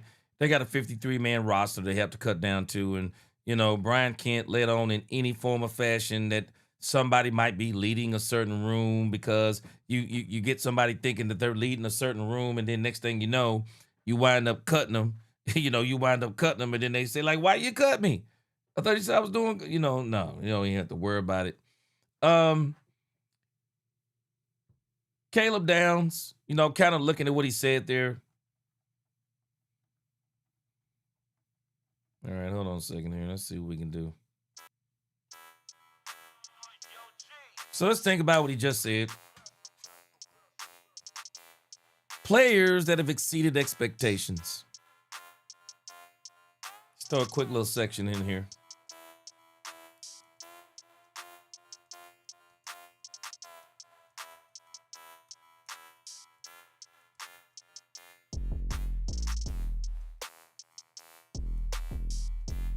Now, I haven't been out at Oxnard, California, but, based on things I've read and based on some of the plays that I've seen,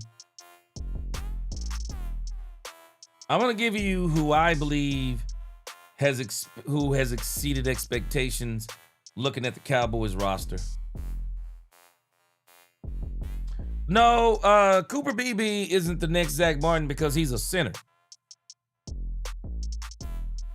Now, he's starting to remind me somewhat of Travis Frederick. He really is. Ray Appliance, I don't see how they do it. I don't see how you keep Marquez Valdez-Scantling around. Where are you keeping him? What wide receiver? Because the first 4 spots, they're solidified.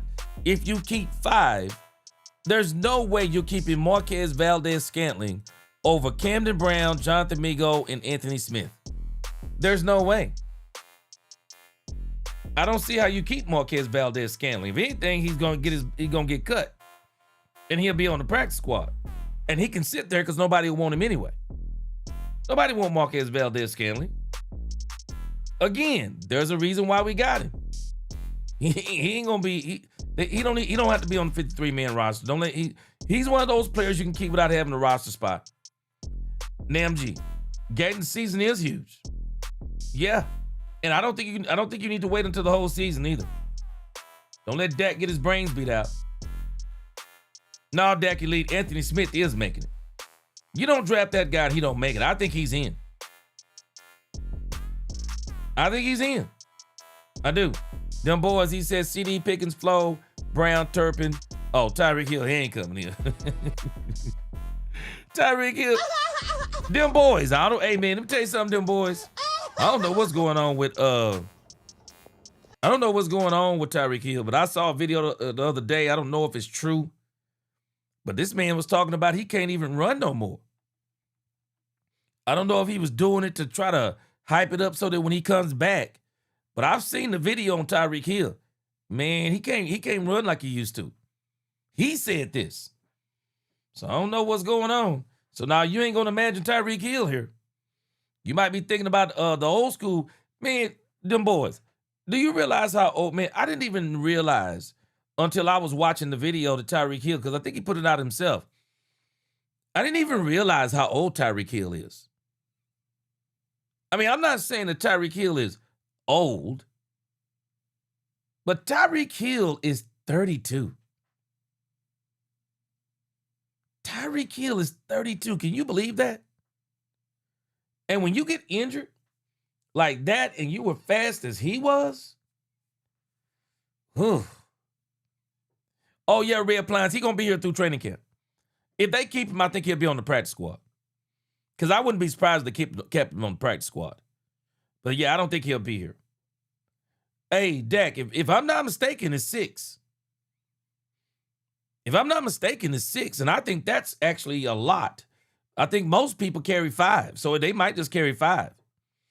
So, and with the way things are going on their offensive line, they might choose to keep the minimum at running back, minimum at wide receiver, because they may want to stack their offensive line depth, even though they don't have any. They might want to keep as many of those guys on here as they can. But let's look at what he said here. He said the guys who have stood out to him in this camp, and I don't know, he's going down the roster.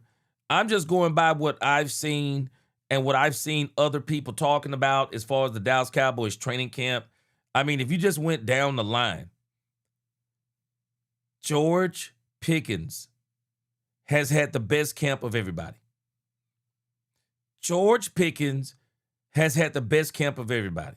I don't know. Maybe that's not exceeding his expectations. But George has had an incredible camp. I could see Ryan Flanoy Ryan Flanoy came back bigger. I don't know about faster, but he definitely came back bigger. Kind of going down the line here. Exceed expectations. He said Javonte Williams. He does look a little bit quicker, though. Javonte Williams does look a little bit quicker. Like he kind of shaped, kind of toned up even a little bit more. Camden Brown. Camden Brown definitely stands out. Kavontae Turpin has been standing out the last week and a half. I don't know if y'all been paying attention to Kavontae Turpin. Kavontae Turpin has really been standing out. Going down the line, you know, I would say Jaden Blue, but the last game he kind of got beat up a little bit. I would say Malik Davis. Malik Davis has looked really good. There's no doubt about it. Malik Davis. Yeah, he's looked really, really good. I got to give Malik Davis his props.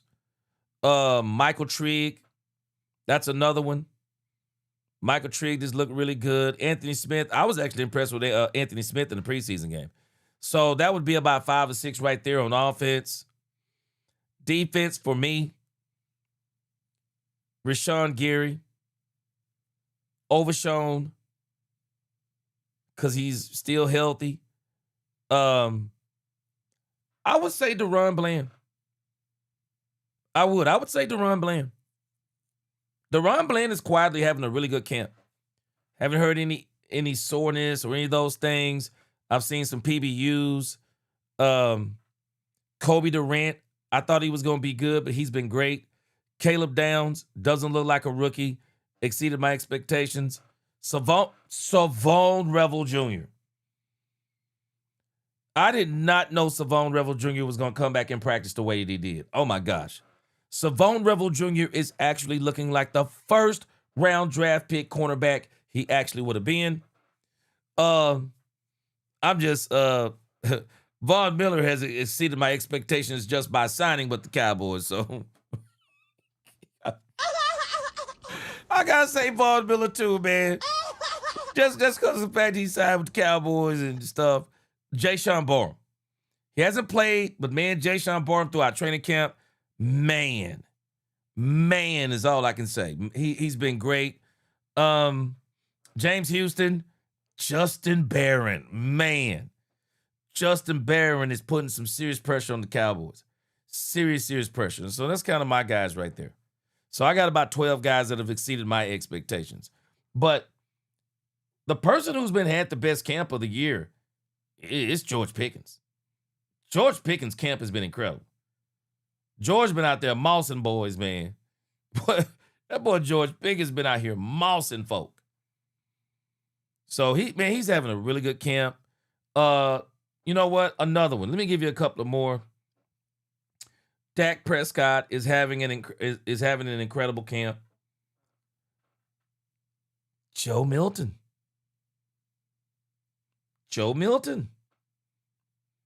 I got to give it to Joe Milton. Joe Milton has had a good camp. He really has. Joe Milton is having a really good camp. And I think he's going to beat out Sam Howell. I do. I think he's going to beat out Sam Howell. So those will be my people. That's about 13 or 14. All right, let's move on to a couple more interviews here. Four Pockets, he got a $3 million deal. Michael Trigg is making the roster. Cowboys can't even let Michael Trigg go to the practice squad either. I don't think he'll make it. I don't think Michael Trigg would make it to the practice squad. I really don't. I don't. You mess around and start trying to play that game with Michael Trigg, it's over. It's over. Somebody else will pick up Michael Trigg. Michael Trigg is a serious talent. And I'm with you, dumb boys. I hope that toe heals up quickly. But yeah. But yeah, Joe Milton has actually exceeded my expectations. Yeah, Joe Milton has actually exceeded my expectations. All right, let's keep going here. Let's see if we can get the Stephen Jones interview in. Stephen Jones. Hello, Cowboys Nation. I'm Nick Eatman. Nick Eatman. Talked to Stephen Jones yesterday. And I don't know where this is, but they always got this really good setting back here. This is Nick Eatman and Stephen Jones. Brandy, go ahead and put your petition in. Brandy said that I can take Nick Eatman's spot. Go ahead and put your petition in. Make sure I get everybody free tickets if I get in. All right, this is Nick Eatman talking to Steve. This is Nick Eatman talking to Stephen Jones. Along with Stephen Jones, Cowboys Chief Operating Officer, co-owner, as we're getting close to wrapping things up here in Oxnard Air Training Camp, and it's been a very productive camp. You guys have gotten a lot of things done. What's been the most memorable thing to you that's kind of stood out? We did get a lot of work done, and I agree with you, Nick. It's been a very productive camp in terms of what we've been able to accomplish here. I think we've, certainly Christian and the defensive staff was, going to be interesting, a big question mark as we moved in here. Of course, him being a coordinator in his first year, and how the defense was going to react and how they were. Savon Revel Jr. has looked incredible. He's looked incredible, man. All right, what's going on, Saquon? People don't need to sleep on CD because without him, we are not going anywhere. He's the backbone. Man, let me tell you something, Saquon. CD need to get his personal life right. I don't know what's going on with CD, but something is going on. CD needs to get it. Man, I'm just disappointed in this whole issue. And we've already talked about it on Cowboys After Dark, but I'm sorry. I'm not dating an ex-football player. I have nothing against football players. I love football players, but I'm not dating I'm not dating the baby mama of a football player. Not me. I wouldn't do it. I'm not dating the baby mama of a football player. I'm not doing it. And especially an active football player. I'm not doing it. I mean, I'm married, but if I wasn't married, I wouldn't even. I'm not gonna go there. I don't want to open up that can of worms. But I'm telling you, I don't understand it. And I wonder if that is what's going on with him in his personal life. I really do. I wonder if that's what's going on. But we need CeeDee Lamb. And we need him to have his head screwed on straight. Absolutely. We need his head screwed on straight. Because we're on the Super Bowl run. We don't have time for drama. We really don't. We're going to come together because we do have so many new faces, not only on the coaching staff, but on the team, the defensive side of the ball. But, it's been better than. Yeah, we need him. We need him bad, old school. Bad. This ain't a time to be dealing with anything mentally other than football. CD's a very private person. And it just goes to show you, man, you got to be careful getting with certain types of women. You got to be careful getting with certain types of women, man. They will pull you away. They can pull you away. And shoo, my man, let me tell you something. Boy, we was watching a video today, and some guy was talking about her on the video today. Man, let me tell you something, man. I ain't even being funny. And y'all know, I'm a minister and everything, but man, I'm telling you right now, I could see how she's a distraction, bro. Boy, I can see how she's a distraction, bro. We need CeeDee Lamb. We do not need CeeDee Lamb distracted by this stuff, distracted by this nonsense. That's a lot to deal with, man. It's a lot to deal with. I'm just not dating another football player's baby mama, and especially one he got 3 kids with. What you gonna do when they come to the game? What? Man, I don't even want to deal with that kind of mess. I don't want to deal with that mess. Crazy mess. Unexpected and certainly exceeded expectations, whether it's Christian and his staff and how they our was going to react and how they were going to come together. But you know what? I forgot to mention this too. Christian Parker. I knew he was going to be good. He's exceeded expectations too. Christian Parker has exceeded my expectations. Because we do have so many new faces, not only on the coaching staff, but on the team, the defensive side of the ball. But, it's been better than expected and certainly exceeded expectations, whether it's Christian and his staff and how they are able to communicate and really get our defensive football team executing as a unit. And We've seen it against the Rams. We've obviously saw it in the preseason game against the Seahawks. And then, the flip side of that, the offensive side of the ball continues to look great. We've still got work to do in this camp. And then the special teams has done really well as well. So we're fired up about this team. We think we've gotten a lot accomplished in terms of the camp. And, we've got Quinnen extended, and, of course, we added a face in Von Miller, who's very familiar to people in North Texas, having played his high school ball right there. But he's a great addition for this team that I think can really help us out. Yeah, you were talking about those guys. The football fields are this way. The where you guys get these deals done is back over here, and you did that with Von Miller. He talked about being such a great teammate. He's not a... Boy, you ain't lying, old school. Shoot, my mom would tell me everything glitter ain't gold. That's what my mom would tell me. Shoot. I remember my grandfather told me, old school. Boy, my grandfather told us, if it looked too good to be true, then it's too good to be true. Man, shoot. Dropping balls, boy. Man, dropping balls. Yeah, you got it. Oof, man. He's not afraid to say that. He's one of the best teammates in the history of the NFL.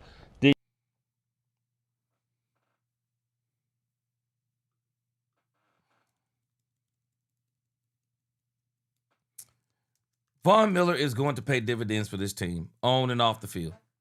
No doubt in my mind. Did you guys in the research and homework see that, know that as well? Yes, that was a big part of what what we wanted to bring in here. We want to bring things that are good for the culture and only be additive in terms of what he can bring. Obviously, he's just an amazing player. He's already coaching over there, man. He's already coaching. I love this about Von Miller. I'm telling you, it would be exciting to be on the team with this guy, man. It really would. Certainly going, I'm sure, in the Hall of Fame. He's had an amazing career. Certainly on the back end of it. You ain't lying, we feel like, and he does too, feel like he can really help us and, bring pressure, help us close games. And, I just think he's going to do a great job on that end. But, the other thing, as you said, with this young group of they say players dating we Von have in Miller, the baby defensive mama. Room, I think he can really bring leadership and, and help guys like Quinnen and Kenny Clark out in terms of being a leader on this football team. I'm going to stay on the defensive side. Now that you've added him and you re-signed Quinnen Williams, do you think you have an identity for your defense, or if not, what do you want it to be? Yeah, I think we do. I think with our group, obviously we got some truly great players established in Kenny Clark and Quinnen, and certainly their leadership, but their play on the field. And so, building that thing from the inside out, we're fired up about. You look at a team like the Seahawks, who we played in the preseason the other day. You look at their Super Bowl run, and they didn't necessarily have a 10-plus sack guy on that team. They had, 4, 5, 6 guys getting 7, 8, and 9 sacks. So I didn't I tell y'all this? I don't care what anyone tells me. I would be glad if we got Max Crosby. Because that would tell me that the Cowboys have done everything they need to do, and now they're saying we can get Max Crosby. But if we don't get Max Crosby, my expectations are not any lower for the Cowboys than they were if we had Max Crosby. My expectations are the same, if not higher, without Max Crosby. Even if we had Max Crosby, they would still be high. But without him, they're even higher. I think teams take you further than players. Teams take you further than players. And people don't want to, man, the way you do it is the way that it's been done. The way the Rams like to do it, it's hard to do. It's hard to do. It's hard to do and sustain. It's hard to do. But the way the Seahawks did it, and even the way we're doing it can garner you more than one Super Bowl. Von Miller's going to help us.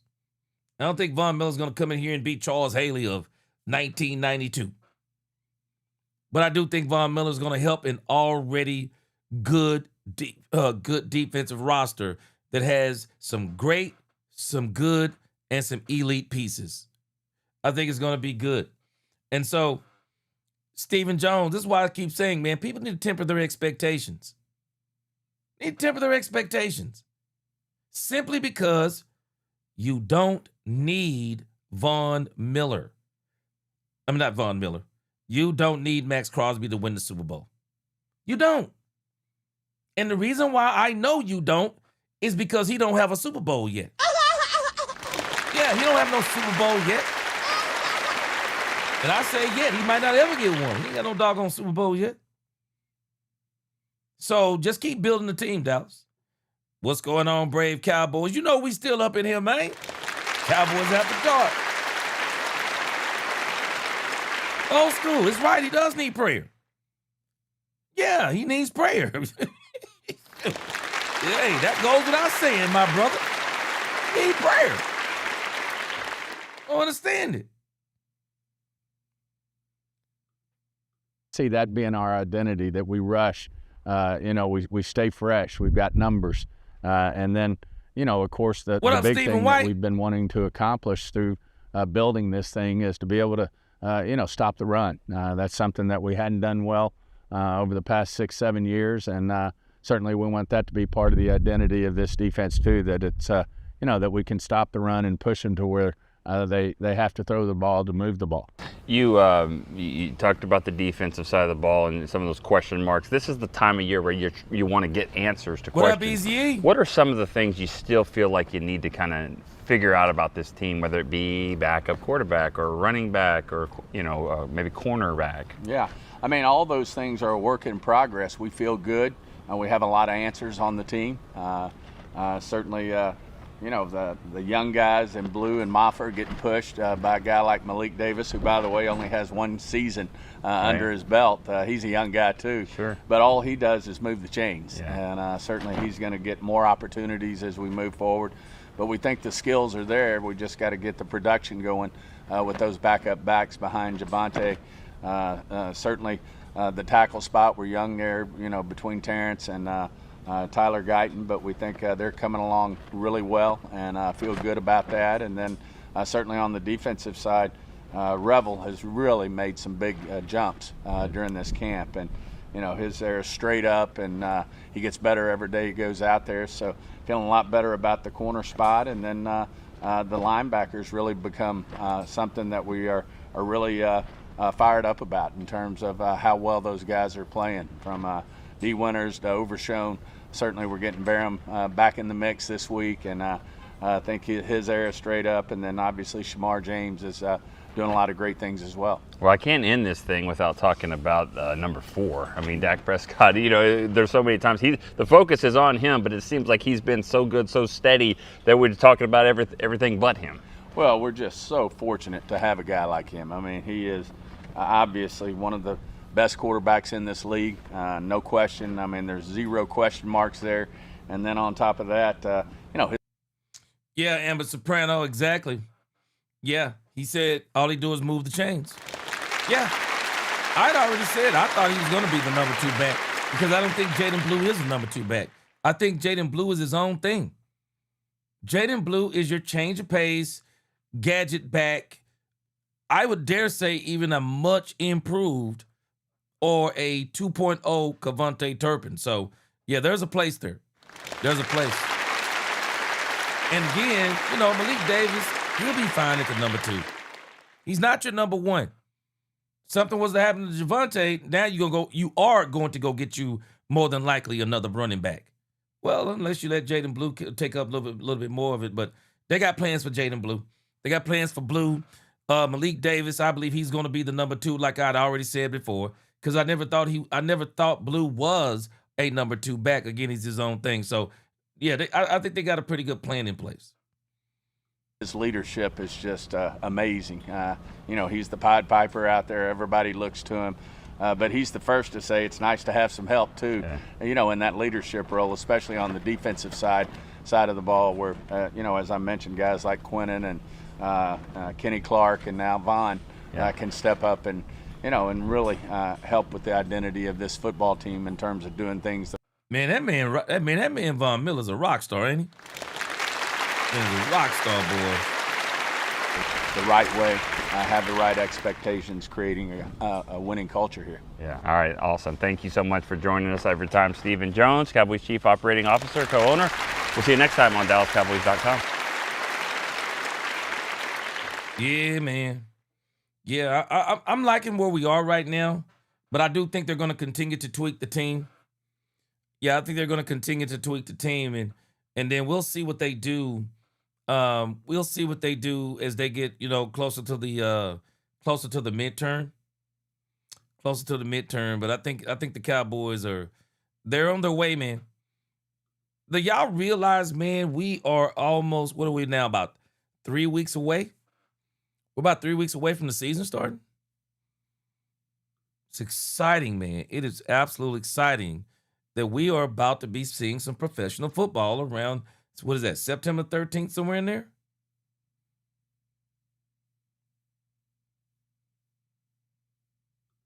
Yeah, Stephen White. Pollard may have had a little bit more talent, but I think Jaden Blue got more speed. I wish the Cowboys could have figured out a way to keep Tony Pollard. I really do. And I definitely thought we wasted putting him on that doggone franchise tag. I really didn't understand that. What's going on? What's going on? Running the voice said, let's get those after dark likes up. Let's go. Let's get those likes up. Let's see if we can hit 10 super chats before we get out of here tonight, too. Yeah, let's see if we can get 10 of those. Appreciate you, Jawan 100. All right, let's see. Let's continue moving over here. Next up, oh yeah, we got Jerry Jones. Mixed Matrix, don't sweat it. Jerry Jones ain't talking long, trust me. He ain't talking long. I made sure I checked the time on it. Jerry Jones is only talking 4 minutes.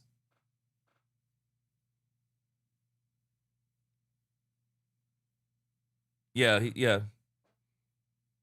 Year 2020 for the Cowboys in Oxnard. Okay, I thought that was Nicole Hutchinson, but it's not. All right, let's go on over here. All right, this is Jerry Jones over here. And he did not talk long. So again, you don't have to worry. He ain't gonna give us a long speech today. Let's check out Jerry Jones. Strong. Last day in Oxnard, California. Here is none other than Jerry Jones. Let's check him out. Strong opinion in the league to when we have these joint practices, everybody's aware of the competition, both individually as well as through the team. What up, Bump T.Y.? What up, we understand that 903? you don't have the discipline of penalties that are real difference makers out here. And frankly, you probably don't have the officiating consequences. So this game is physical, and it's easy to get involved with aggressive temperaments.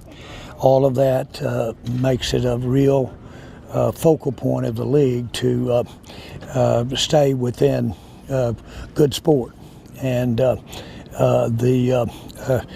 taking of helmets off and swinging and hitting and that type of thing is not good for anybody, and it's certainly not what we want to represent to our fans and as a league or as a team. And so it's understandable how they're coming down with a real severe fines. Should they find players? Should they find players rather than teams, individual players? I just laughing, talking about coming down with a severe fine. You charging a multi-billion-dollar team $500,000. Come on, man. Ain't no dang go severe fines. Come on, man. Really? $500,000, and you're charging the team? Really? Now, where it would have mattered is if you had you find the players, especially some of them practice squad, especially some of them undrafted free agents. They be broke, bro. Hey, Wanda Prue, I'm gonna be honest with you. I wish the Cowboys would have went back and picked up Rico Dowdle. I wish the Cowboys would have went back and got Rico Dowdle if the Carolina Panthers didn't re-sign him. I would have loved to have seen Rico Dowdle and Javonte Williams. Oh, my gosh. Rico Dowdle and Javonte Williams would have been unstoppable. Don't get me wrong, Malik, he moved the chains and some of those types of things. We're going to see how it goes. But Rico Dowdle? Oh, no, Rico Dowdle should be a starting running back in this league. Rico Dowdle gets hated on, but he should have been starting in Dallas even when Zeke was here and everybody was crying about Zeke was, man, I'll never understand that year, 2024. Had people talking about Zeke, making a discussion. I mean, no discussion about Zeke. He wasn't at that point in time better than Rico Dowdle. Rico Dowdle should have started the entire year. It didn't make no sense. And I wish we would have went back and got Rico Dowdle. I really do. But again, he talking about $500,000 fine is a hefty, ain't no hefty fine, man. Well, that's up to the team Okay. to find those players, and so we will find those players. Okay. You could appeal the fine. Is that something you would? Jerry said he gonna find the players, man.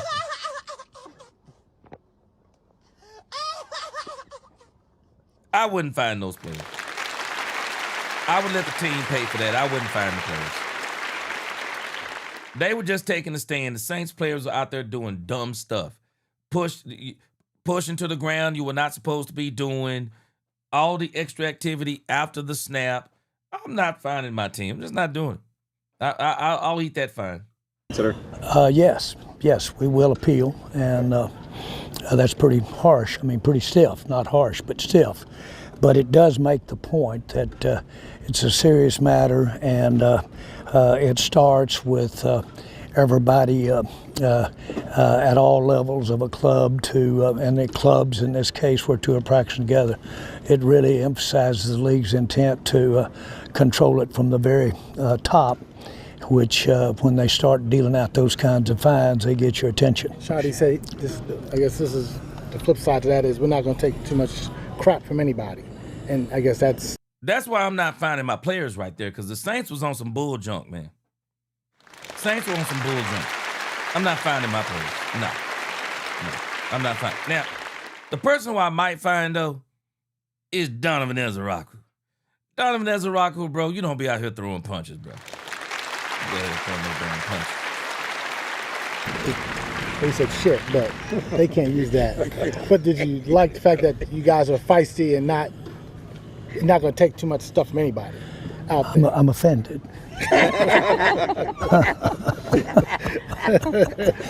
We're here for clean sportsmanship. Yes, sir. Especially from you. Is your mother watching? No, seriously, without any humor at all, this is a serious matter, and it needs to be taken that way. If y'all think what we saw from the Cowboys and the Saints was a fight, boy, I don't know if I think I got it today. I think I got the video. For the Dolphins, if I'm not mistaken, it was the Dolphins and the Giants. Shoot. Well, if they find the Dallas Cowboys $500,000, well, they about to find them $1 million. I'm telling you right now. They about to find them. I'm gonna show it to you. They're gonna find them $1 million when I show y'all this fight. This thing was crazy. This fight they had today, boy. By everybody associated at the club level, right up through the top. Are you concerned at all about Ezeraku repeated, punch incident? Well, I think that you have to have consequences, and that needs to register.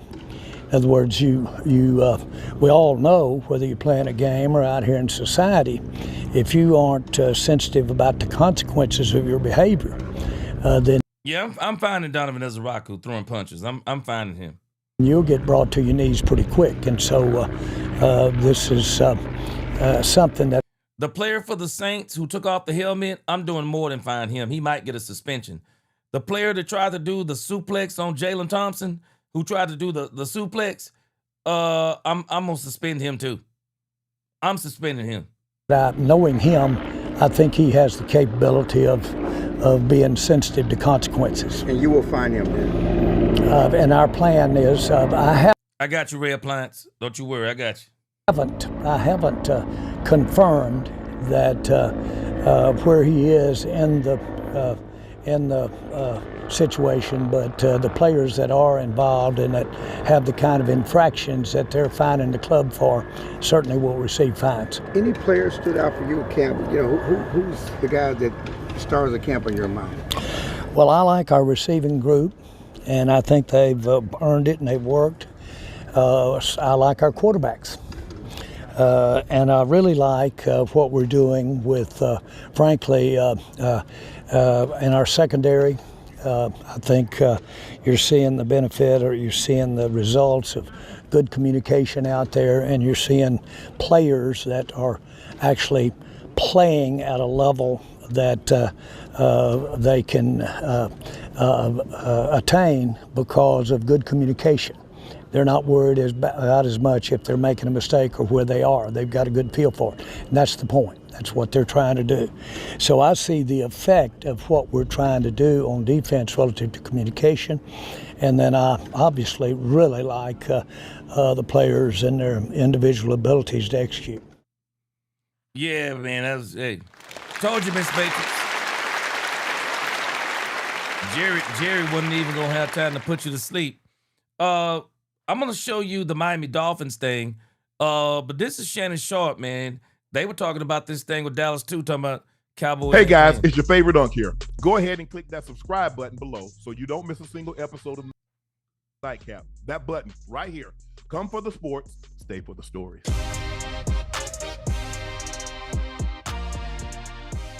Things got chipping between the Saints and the Cowboys at a joint practice. Let's check out the video, guys.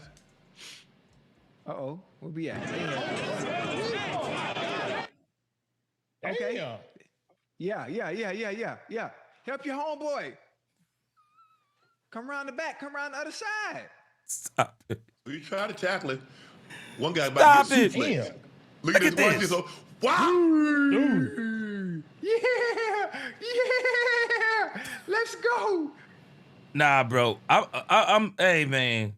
I don't believe in fighting, but that one right there, boy. I might. Ooh, boy. Hey, Ray Appliance.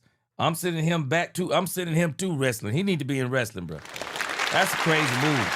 Man, you could have hurt somebody with that move. I'm suspending him. Let's go.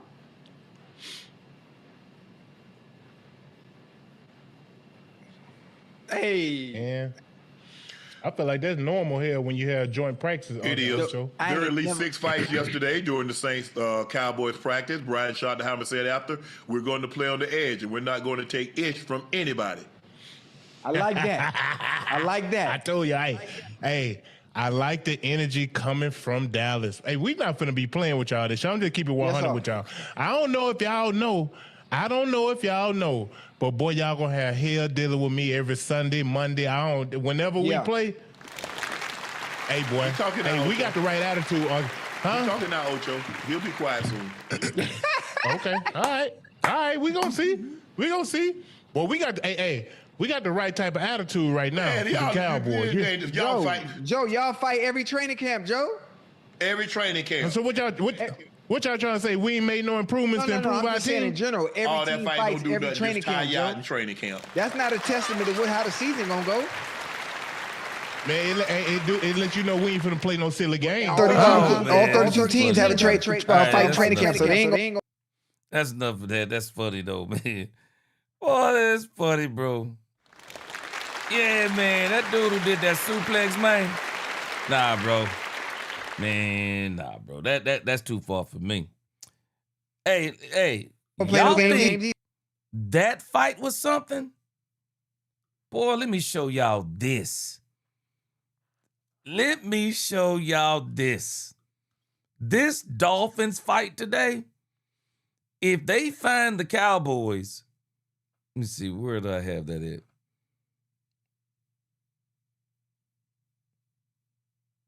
Yeah, here it is. Boy, if they find the Dallas Cowboys $500,000, Boy, y'all, wait, hold on. Let me put a mark. Hold on. Boy, this Dolphins Giants fight it surpassed all the fights the Cowboys had. Hold on, let me put a marker here. Boy, you think we had a fight? Look at this. This is crazy work. Look at this.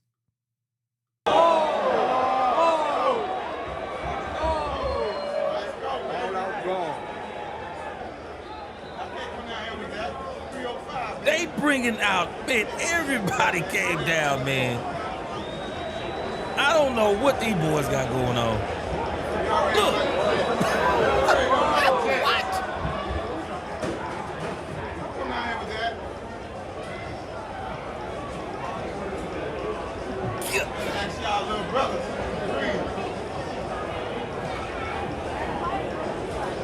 Man, I don't know what these boys got going on. They cleared the sidelines on this one. Still going.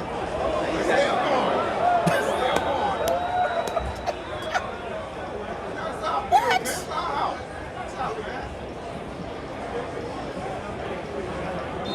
Man, these boys cleared both sidelines. Man. My gosh. Hey, you ain't lying, boy. That's a Royal Rumble right there, man. Shoot, if they find the Dallas Cowboys, well, they definitely finna find them. But I do think Shannnon Sharpe is probably right. That kind of stuff is probably par for the course. I'm sure that happens all the time. I'm sure it does. Yeah, I'm sure that happens all the time. That is crazy. Man, I saw this today. I was like, that is crazy, crazy work. All right, let's move on over. Yes! Here we go! So Dan Orlovsky, neighborhood Josh Allen lover, Dan Orlovsky, comes out with his annual quarterback trait rank. And there is no consistency to this thing.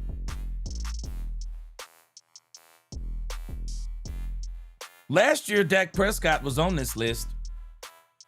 And Dak Prescott, I believe, Dak Prescott made one category on this list. Dak Prescott last year made one category on Dan Orlovsky's list. It is called Ranking NFL Quarterbacks by Trait. Best arm, accuracy, and more. Dan, who's not the man, wrote, "You're going to hear us talk about quarterbacks a lot on NFL Live over the course of the 2026 season." Well, of course you do.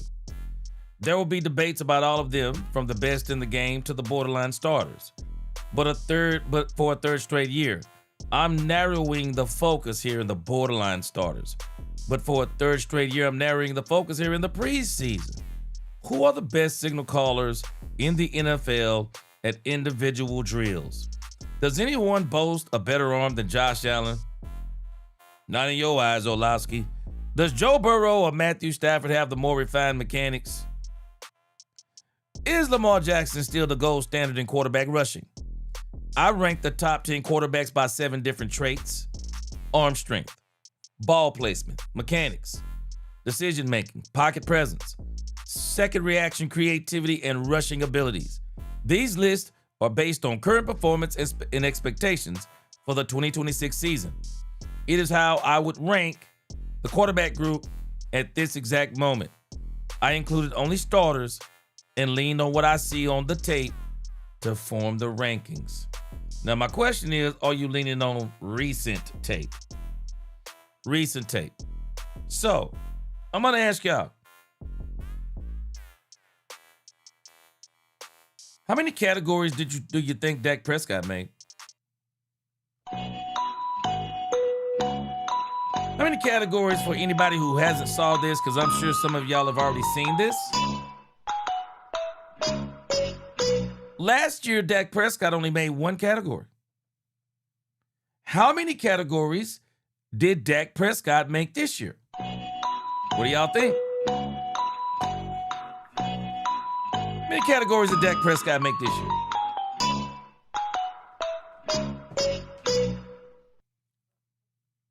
Let's go to the first category. Easy, you said that Dak probably made none. You said he made none. Mr. DJ Smooth, what up? You said 0. Dak Elite, you said 0. Y'all are going to be, I don't know if you're going to be pleasantly surprised because we're not really putting any stock in this per se. I think you're going to be surprised.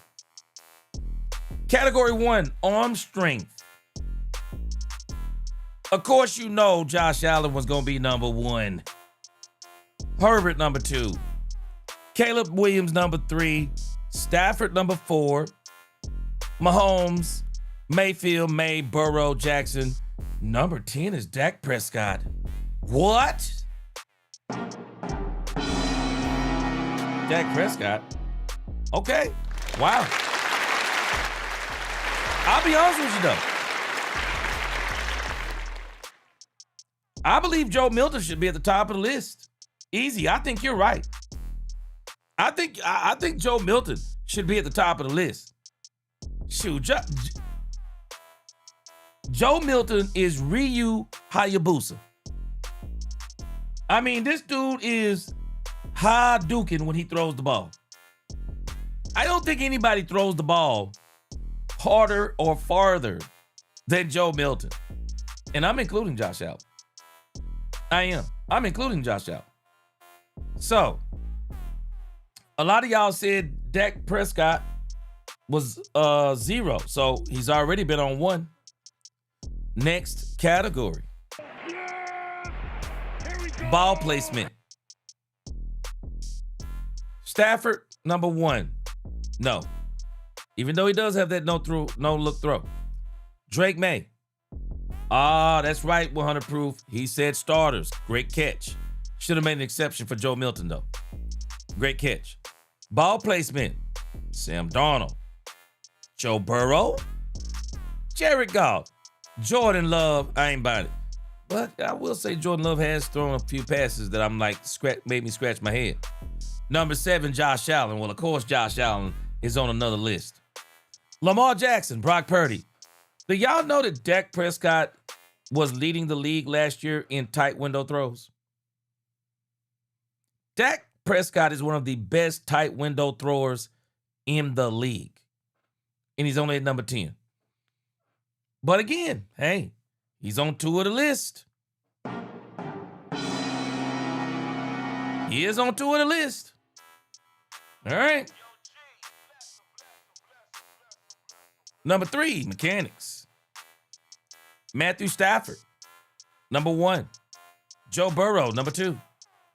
Daniel Jones, number 3. Jared Goff, number 4. And Dak Prescott, number 5? What? What? No way. What's going on, Hoppy Bob? He said, hello, sir. You've chosen to work for the authorities, do you see? Man. Mechanics. Of course, you know Josh Allen gonna make every list. Dak Prescott, number 5. I would think Dak would be higher than Jared Goff. But again, this is Dan Orlovsky. Next category. Decision making with the ball. Josh Allen, number 1. Stop it. Josh Allen is a turnover machine. Matthew Stafford, Jordan Love, Drake May, Jaden Daniels. Based on what? Based on what? Dak Prescott, number 6. Yeah.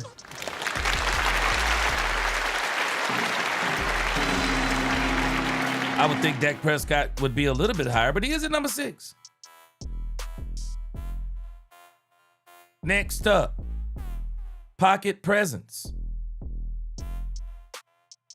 Drake May, number 1. Joe Burrow, number 2. Sam Darnold, number 3. Justin Herbert, number 4. I think Joe Burrow should be at number 1 on this.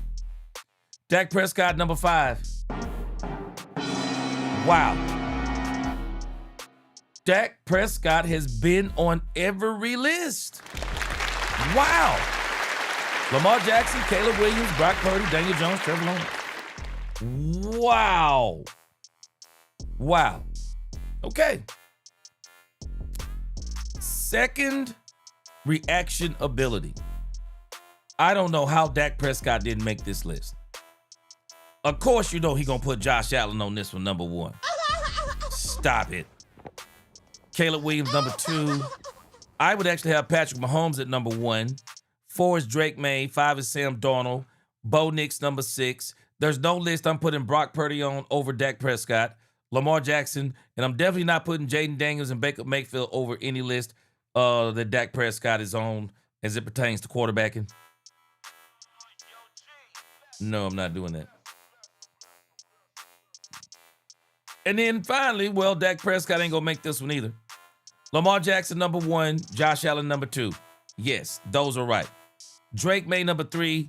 Caleb Downs, number 4. Drake May, number 3. Over Caleb Williams? Hold on a second. How you gonna have Jalen Hurts at number 6? In what universe does Drake May run better than Jalen Hurts? I'm not even putting Caleb Williams nor Justin Herbert over Jalen Hurts. That's just disrespect right there, bro. Now, we know he ain't the best, but we ain't gonna even do this. Jalen Hurts should be at number 3.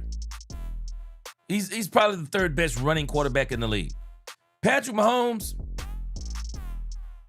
I'd probably put him around 5-ish. He knows when to run. I ain't putting Baker at number 8. Bo Nix, Jaden Daniels, I can see definitely making the list. All right, let me see if that's the last one. And that was the last one. That is Dan Orlovsky's top 10 quarterbacks based on traits. Dan Orlovsky. And y'all know we taking that with a grain of salt, man. Y'all already know we taking that with a grain of salt. We ain't buying nothing that Dan Orlovsky is selling. We ain't selling it. Unless he's telling the truth. And I don't know. I don't think he was telling the truth on that one. All right. So we already did effects of bad offensive tackles. And I'm going to make sure I repost that so people can see that. I think it would be very interesting for people to see. Next up, we're going to do some of the camp takeaways, which really we've already done some of the camp takeaways. We're going to do a little bit more reading some things from... We're going to read some of the things from some stuff that other people have said who have actually been at camp. Let me see if they got that over on, let's see, DallasCowboys.com. Nicole Hutchinson normally does her thing. Let me see if she got that up today.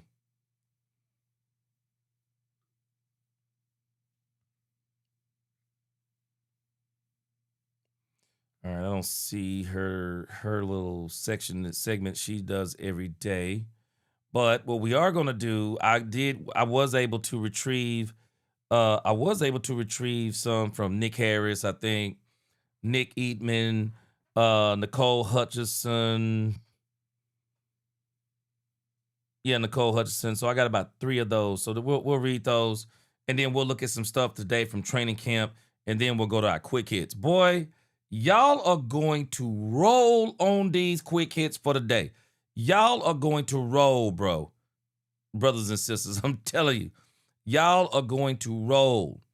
All right, so this is Nick Harris's observations. Let me see. From the closed Cowboys final practice today. All right, these are the notes here. Hold on a second. Yes! Here we go! Camp takeaways. And this one is from, let me make sure, Nick Harris. This is from Nick Harris. Nick Harris. Notes and observations. Said started off with Dak and Christian Parker talking trash. Good energy. Jonathan Migo was active with multiple grabs. Ezraku had a tackle for loss that he blitzed by Nate Thomas. We saw that earlier. Von Miller played 4 snaps and got pressure on his first. There was one play with a 3 safety look. Multiple grabs for CD today, mostly in the short game. Shamar James had another sack on a linebacker blitz. Jaden Smith had catch of the day. Deep ball down the right sideline. Marion Overshawn went down at one point in practice and immediately came off. Ran along the sideline, talked briefly with the medical staff, and then went back out. Overshawn got into it with Jake Ferguson after a pass over the middle. They were quickly separated after throwing some shoves. Malachi Lawrence had a sack versus Terrence Steele. No surprise. Some interesting names that got a couple of first-team reps. Jayshon Barham, Julius Wood, DJ Withers. Long special teams period saw Amir Speed run with the ones. Thought that was interesting. Players that left practice with an injury. Outside linebacker James Houston, defensive tackle Jay Toya, defensive tackle Kelvin Gilliam, tight end DJ Rogers. Next, Nick Eatman. Nick Eatman actually spoke his, so let's go to his. Check this out.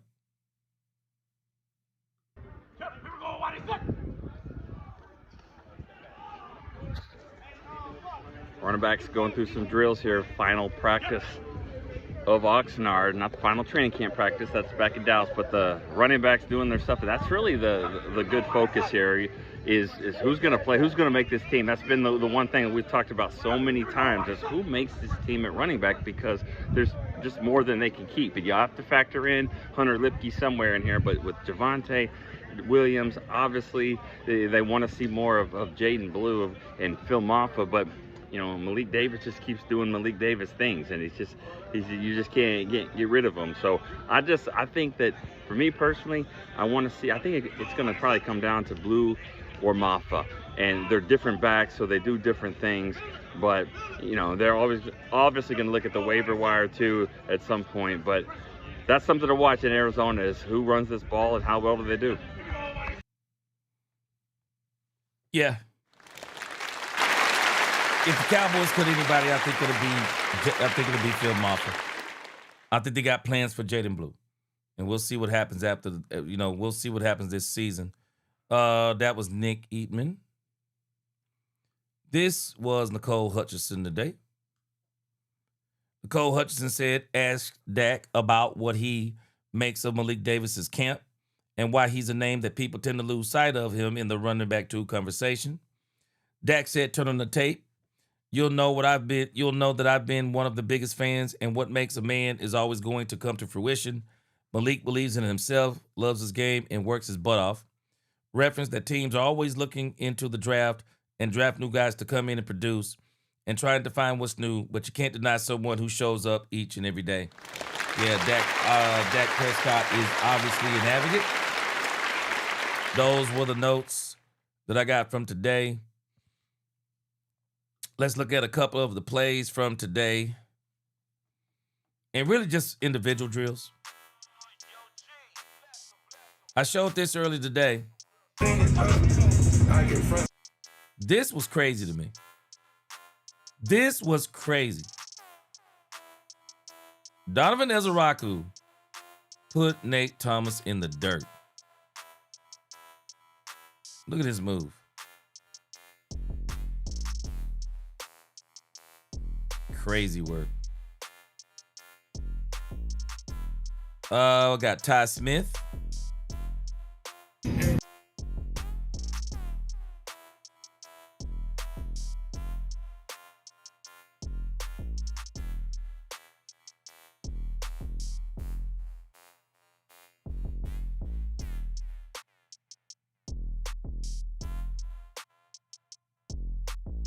That's nice. Oh, that's Quentin Williams he going against too. Wow. Okay, I see. Yeah, Mr. GJ Smooth, I think Phil Moffitt is headed to the practice squad. I do. I think he's headed to the practice squad. Ryan Flanoy. Now, I will be honest, I forgot who mentioned this today, but it is, man, it's tough in these individual drills. It really is. It's tough in these individual drills. This, to me, should always be advantage wide receiver.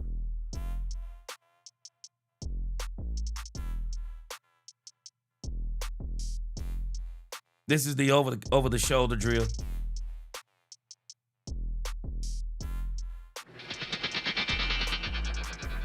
Yeah, that's the over the shoulder drill. Those are always hard, especially on the defender.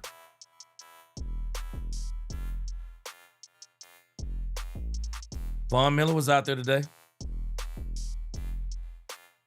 Shoot, man. Von Miller, man. Ooh, man, shoot. Man, Von Miller's in tip-top shape, man. Yeah, man. Man, you talking about ready to see somebody on the field. I'm ready to see Von Miller on the field, man. I am. I don't know about y'all. But I'm ready to see Von Miller on the field.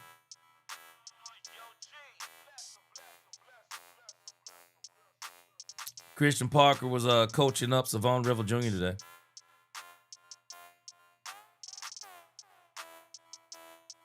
Yeah, he gonna have him ready, man. I wonder what the tape is still on the knee for. I wonder why he's still got tape on his knee. I don't really know enough about that stuff. He probably doesn't want to wear a knee brace and didn't like wearing whatever he wore last year, so we'll see. Shoot, Fence, I wish Jerry Jones was paying me. Believe me, I wish he was paying me. What's up, Eric, folks? Yeah, Savon Revel Jr.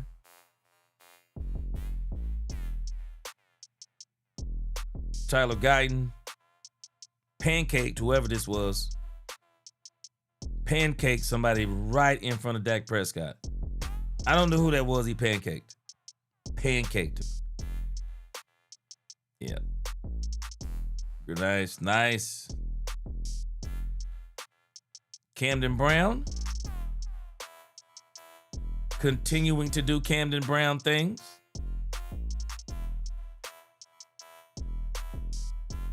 Look at Camp. Oh. Shoot. Put some respect on that man's name.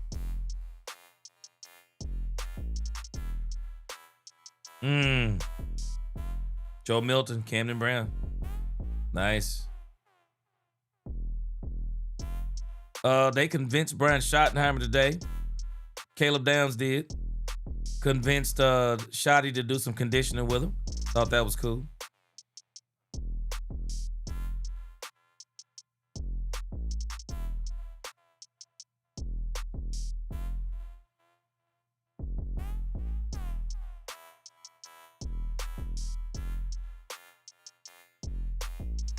I see you, Schotty.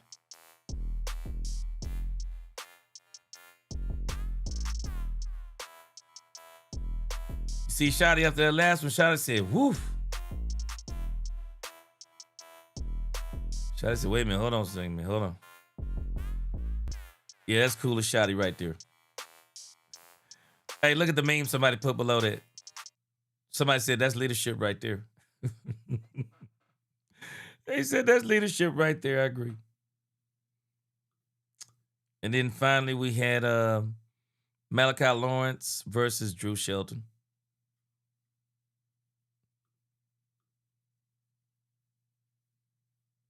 Oops. Definitely got his feet around too. I mean, he got him.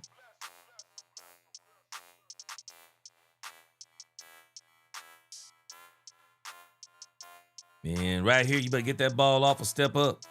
Shoot. Better get that ball off a step up. Not too shabby. Hey, what's going on, Rex? You said y'all are killing it. It's 5:30 in Brazil. Yes, sir. All right. And so that was pretty much it for today. As far as the plays, they didn't let anybody do anything.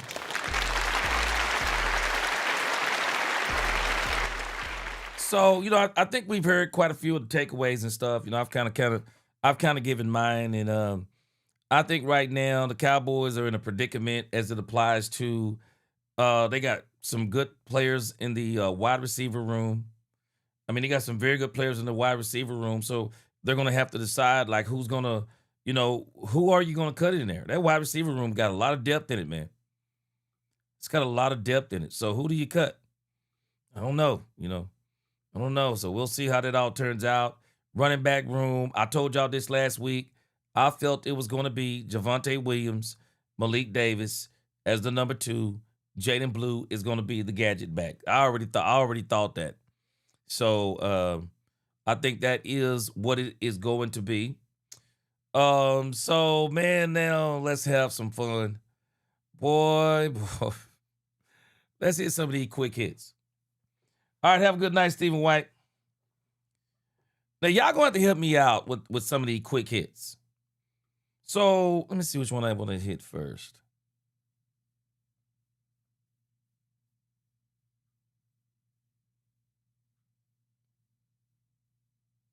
All right, I got a couple of quick hits here. 3 quick hits. All right, so the first quick hit, let me go from least to greatest. All right, let me go from least to greatest. Man, y'all are gonna roll so hard when we get to the memes, man. Let me see. I saw this today. Hold on a second. All right, let's call them quick hits. I actually got 4 of these. Hold on. All right. Quick hit number 1. And that is ESPN's quarterback list.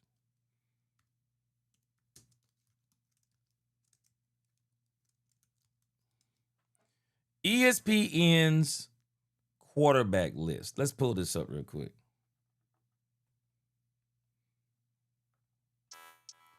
This is ESPN's quarterback list.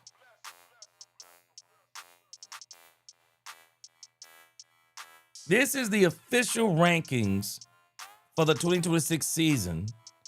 And look at this mess right here. This is their rankings. This is crazy work to me. Look at this.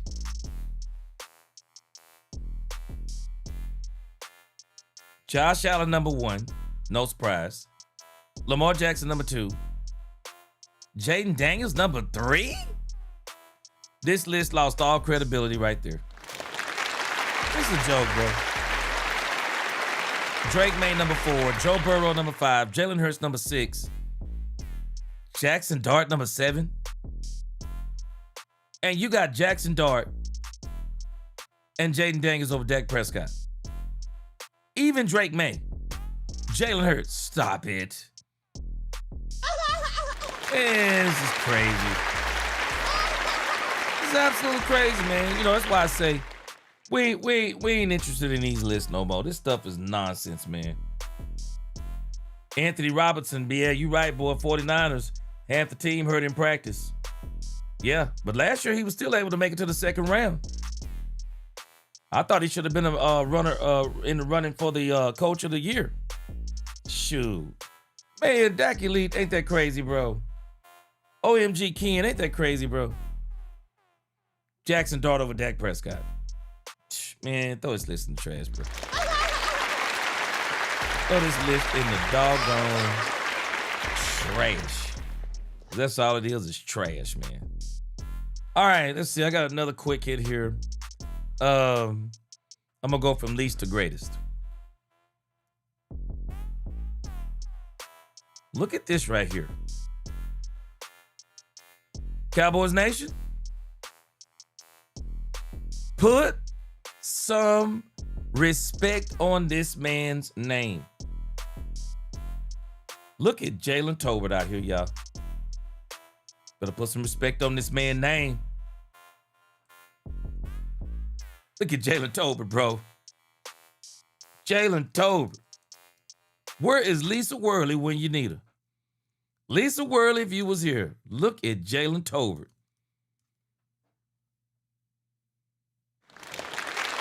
Yeah, the boy balling.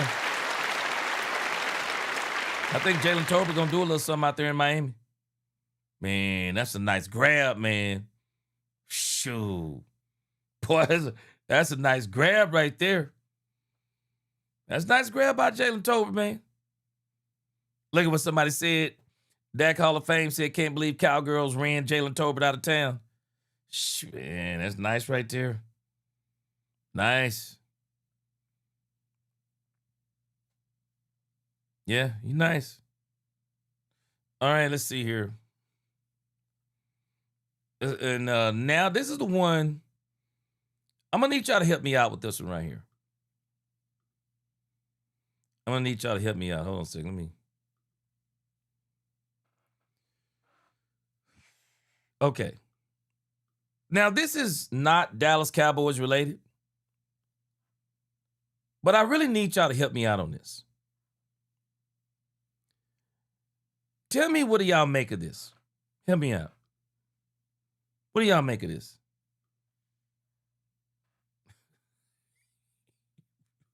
Wait.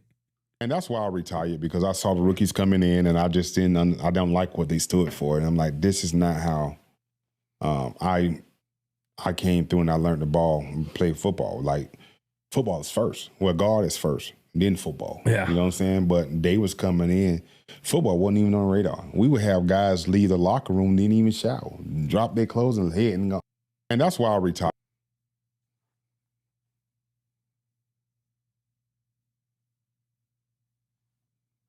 Can somebody help me out with this?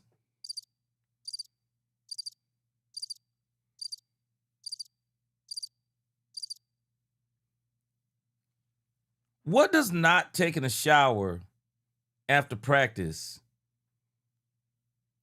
I've been trying to wrap my head around that, because I could see a scenario where they wouldn't want to take a shower.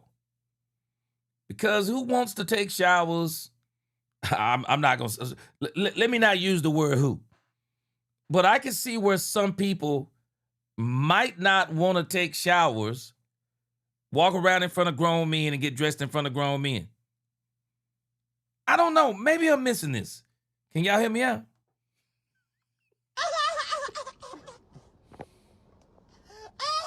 I've been struggling with this all day. Eric, folks, this is Vance Woolford. Super Bowl winning, I think he's Super Bowl winner from the Patriots. I've been trying to figure out, why would it bother somebody that somebody's not taking a shot?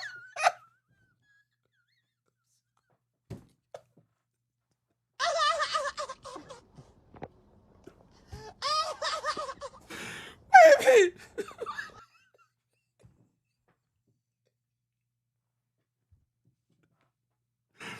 a minute. Wait a minute. Can somebody...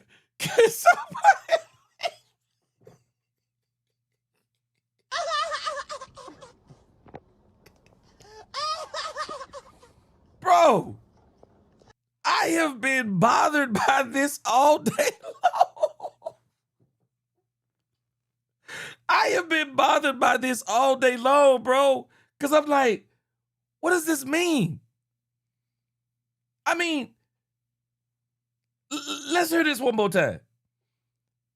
The last part, I can understand all the YN stuff, but I don't get the shower part.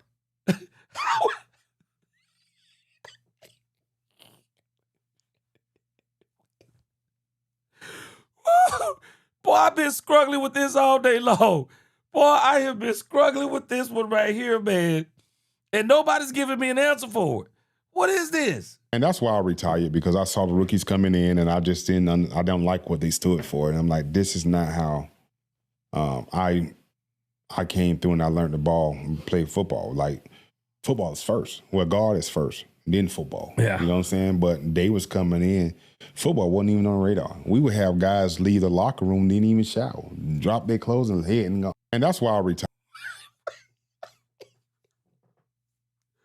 Wait a minute.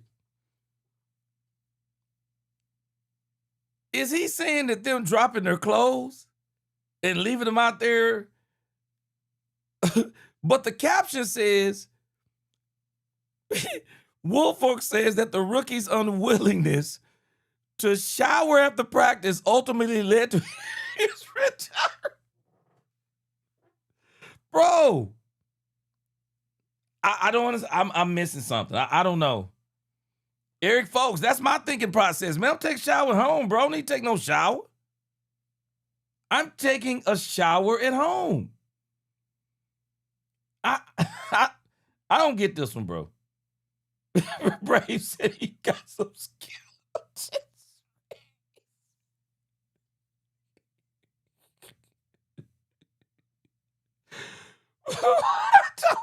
I don't.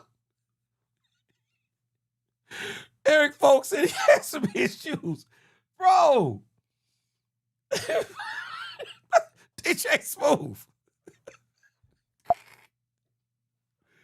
Bro, I can remember, man, being in middle school and later on finding out some of the coaches were actually like, you know, undercover. And I used to always wonder, now I realize when I got older, but why they would always be lying, man, they would make sure when it was shower time, you'd have all these coaches piled up over there by the shower. They even had a glass window to where they could see you coming out of the shower, and they would always make sure around shower time they would be there. I mean, bro, this is the craziest thing I've ever... I don't even understand what it means. I don't.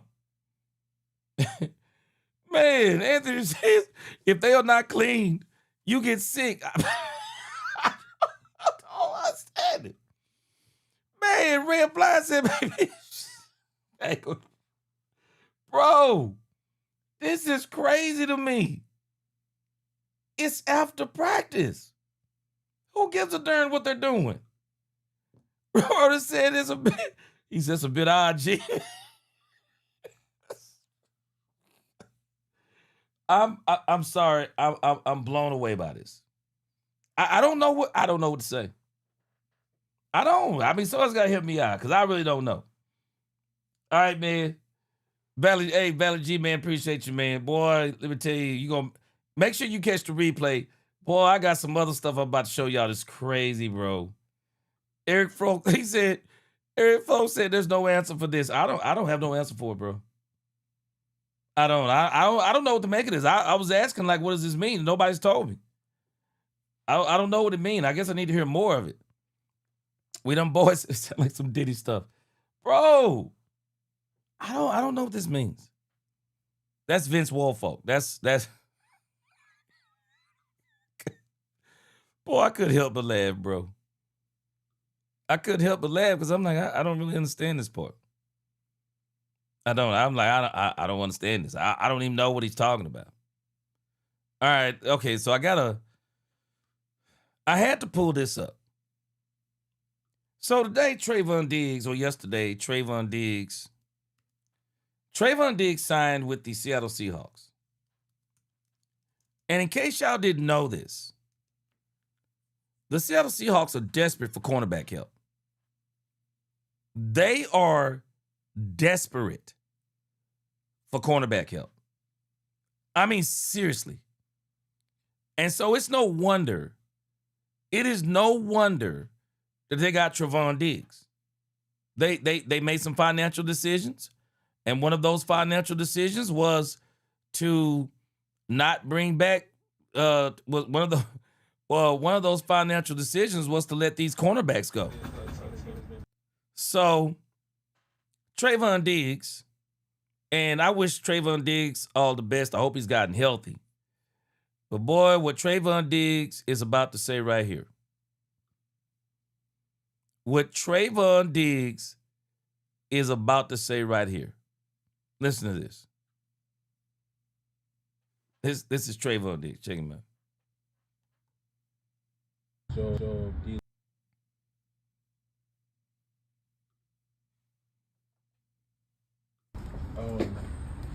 the history, seeing what these young guys, what the team has been doing, seeing a lot of young guys just coming. All right, hold on a second. Let me see if I can find another one, another video of Trayvon Diggs, because that's a little too low. I don't want to have to turn that. I don't want y'all to be straining your ears this late at night.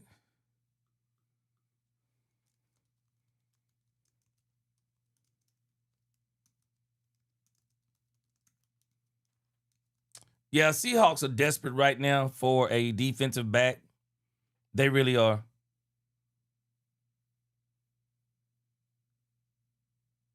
Terrion Arnold is not going to be able to be there until who knows when. All right, let's check him out over here on the Seahawks. This is Trayvon Diggs. And I think a lot of people wish Trayvon Diggs the best, but it's just the stuff that Trayvon Diggs says, and it just kind of makes you laugh how he says it so nonchalantly. Welcome to Seattle. What made this a good fit for you? The history. Seeing what these young guys, what the team has been doing, seeing a lot of young guys just coming together and just being a great football team. I know a lot of familiar faces here. Josh Jobe, D-Law, just those guys, talking to those guys, they're saying it's a great fit, you know, just everything that they have going here, and, you know, I would love to be a part of it. What do the coaches tell you about what they want you to show or what they think your role would be? Yeah, I just come here to compete. You know, I just want to come here, compete, you know, earn my keep, you know, just do everything I can just to, you know, earn a spot here and, you know, help this team win. When did this come together? Yesterday. Was that the first time they showed interest? Yeah, they've been talking to my agent for a little bit, and then he told me they were going to come down here, get me down for a workout. I came down here, I worked out, you know, and then the rest is history. You had a visit with Detroit as well? Yeah. Were there some other teams interested too? Or? Yeah, I had a visit with Detroit. I was supposed to see a couple other teams, but, you know, I like to hear a lot. Like, this feels like home. You know, I got a lot of familiar faces, Coach Scott, AD, you know, so just being a part of those guys knowing me, knowing, you know, where my heart is, knowing how I want to compete. So, you know, it felt right. What's the biggest driving factor for you? Just the fact that you knew so many guys here, particularly in the secondary? Yeah, most definitely. You know, you got to have someone that, you know, you can relate to, can talk to, you know, guys going to help you out and, you know, push you to be your best, you know, and that's what I want for myself, and that's what I want to do. Was the plan at the start of the summer, was your plan to be picky and wait through the summer and find a situation that you really liked, or what was your plan? Just finding somewhere that, you know, felt like home, you know, finding somewhere, you know, that I'll have an opportunity to compete, have an opportunity, you know, to play and just, you know. Yeah, Seattle is actually desperate right now. They are desperate for cornerbacks. They are absolutely desperate right now. Terrion Arnold has been put on the commissioner's exempt list. Who knows when they're going to be able to even get Terrion Arnold if they get him. He'll be suspended for a while. So, you know, a lot of people, it's funny to me because they've been circling talking about, yeah, the Cowboys are going to see the Seattle Seahawks, what is it, December 7th or somewhere in there? So can anybody tell me how they know that he even going to make the team? How do we even know he going to be on the team? Green Bay barely kept him.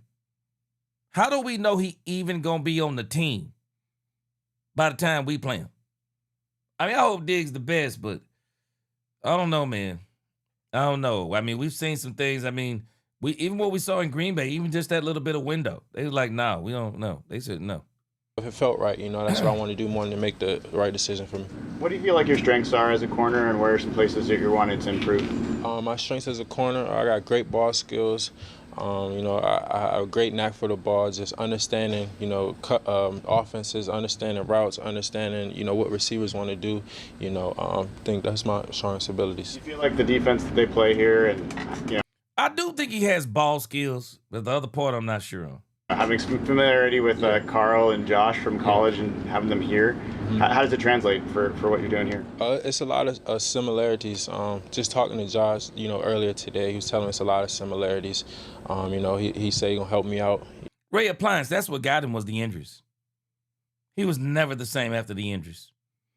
And anytime you start messing with the knees of wide receivers and cornerbacks, and it's tough because you can't play wide receiver with knee braces on. It's tough. Cornerbacks, you can't play, you know, you can't play the whole career with knee braces on.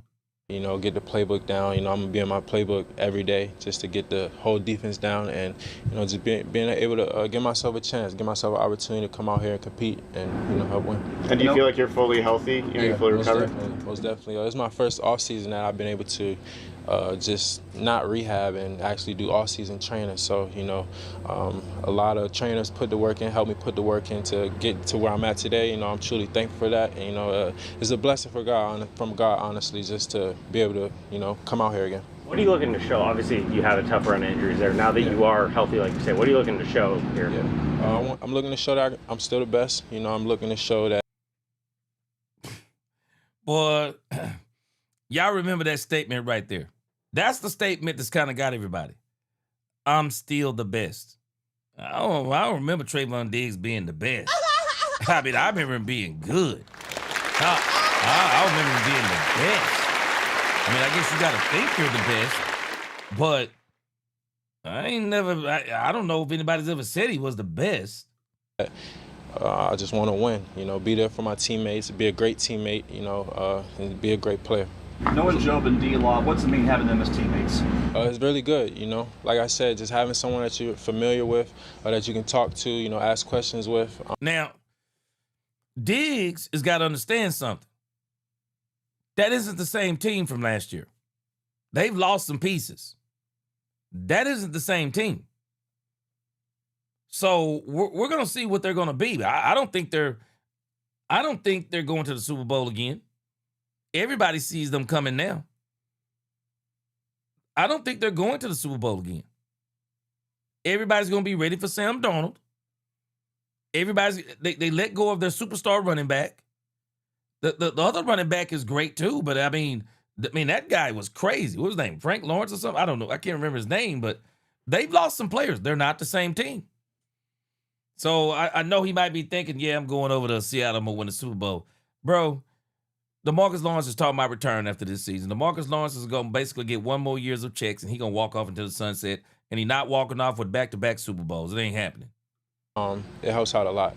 Was last year tough for you with the injuries and the concussion? Had you ever dealt with anything like that, concussion-related? No, that was my first concussion ever. It was different, you know, but just overcoming injuries, you know, just adversity, overcoming adversity, period, is always tough. But, you know, if you did it before, you know, you can do it again. You know, I just want to be able to play healthy, you know, this year, full season, and hope. What was it like trying to deal with those knee injuries coming one after another and just kind of feeling like you're repeatedly in the same spot and trying to work back? How was that to handle mentally and all that? And what was the process of getting back to where you feel like, at least in that area, you're back? Yeah, Frank Lawrence. I'm not counting on him playing. I'm not counting on him playing. We'll see what happens. I wish him the best, but you know, that knee surgery he had, people don't understand what that knee surgery is. That's a serious knee surgery he had, man. That's a very intense procedure. And for an NFL player to have that particular knee injury and that particular knee surgery and how they had to really put that knee back together. No, we're going to see. We're going to see. Yeah, it was tough. It was tough, but just keeping good people around you. You know, my family was a great support system for me. Keeping my mental straight, just keep going, you know. I love football. Ray Appliance. You know what? I didn't even think about that, bro. He must be talking about the concussion from the TV set, which, I mean, who knows if he even got a concussion from a TV set, but I guess that's what he's talking about. You know, I just love football. I love to play. So this being a part of football, you know, it's kind of like it's part of my job. It's a part of your job. You're going to get hurt. You're going to have things that happen. You're going to get traded. You're going to get cut. Things happen, but you just got to keep going. Marcus Lawrence came here from Dallas, won a Super Bowl last year, and now you got Dante Fowler here and you here, Adam Dirty's here. It's like Dallas, a lot of guys coming here from that organization. Yeah. What are your thoughts on the kind of that transition and obviously the different places you've played? Just being with those guys, you know, the things that we were doing and the family aspect of it, you know, I see a lot of similarities, just how close the guys are, you know, how tight the group is, you know, that's very important with a football team, just, you know, being together, you know, being one, making sure your locker room is straight, and, you know, I see a lot of similarities there. The concussion, it's true, is that you were mounting a television? Yeah. It fell on your face, or what happened? Yeah. What rich person? I used to do this stuff in one of my management jobs. I used to make sure, kind of help people get this kind of stuff, scheduled, or, what? Who does that? Who's rich? I mean, you don't even have to be rich. If you're making six figures, man, you ain't. Man, I'm not hanging no television. Not if I'm making. Man, if I'm making it $250,000, I'm not even messing around trying to hang a TV, especially on a pole. Who does that? That is crazy to me. I guess some people do crazy stuff when they got money. Just do crazy stuff when they got money. I don't understand it. It fell on my head. You were affected for a couple months from that, right? No, it was only I was out of concussion protocol in like a week, but I was dealing with some other injuries. Timing-wise, do you like that you're joining the team, then you're going to get on the road for a little extended trip to kind of start to form that bond with the team? Yeah, for sure. Just want to get in with the guys, vibe, get familiar with them, get familiar with new faces, and just go out there and help. What have you kind of admired about Mike McDonald's defense, watching it from afar and kind of seeing what they do and jumping into it? How big of a factor is that for you? It looks amazing. They get to the quarterback, they create turnovers, they do all the right things. So, I'm excited to, hopefully be a part of it. Go out there, compete, and just try to help this team win. That's all I want to do. You haven't played in a minute. Can you play by the final preseason game next Friday? You think you'd be in shape to do by that? No. Possibly. I got to put in the work, get practice reps. You ain't playing Diggs in no last preseason. Things that go through to get here, to have this opportunity be the one that works with defending champions. Your position is a position of need for them, and almost like meant to be in a way, right? Yeah, most definitely. It's been a long journey, and I'm just extremely thankful. It's been a blessing, from God. I thank Him the most, and I'm just thankful for the opportunity. You've played some in the slot, is that right? Or have you mostly been on the outside? I've been on the outside. I played in the slot too, wherever. All right, thank you, everyone. Thank you, Trayvon. Thank you. Yeah. That's Trayvon Diggs, guys. You over in Seattle. I guess they think they're gonna hit the genie in the bottle again. It ain't gonna happen. Rams have gotten reinforced. Cowboys have built their team up. No, they're not going back. I promise you they're not going back. Let me look at something real quick.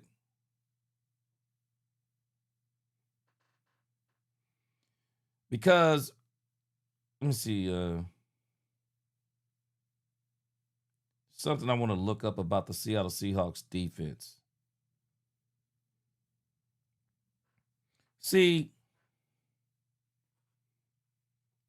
let me show you something. And this was the problem with Diggs. Let me show you something about Diggs.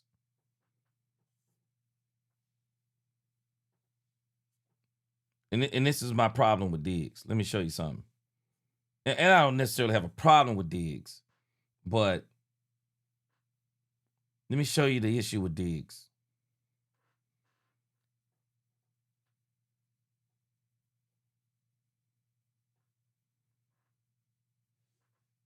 Now, I'm going to show you something about people and how funny people are. I'm going to show you how funny people are sometimes. My issue with Diggs. Does anybody remember what Diggs' problem was in Dallas? What was Diggs complaining about in Dallas? What was he?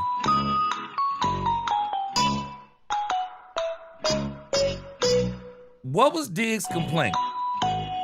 Playing the Matt Eberflus system. What was it?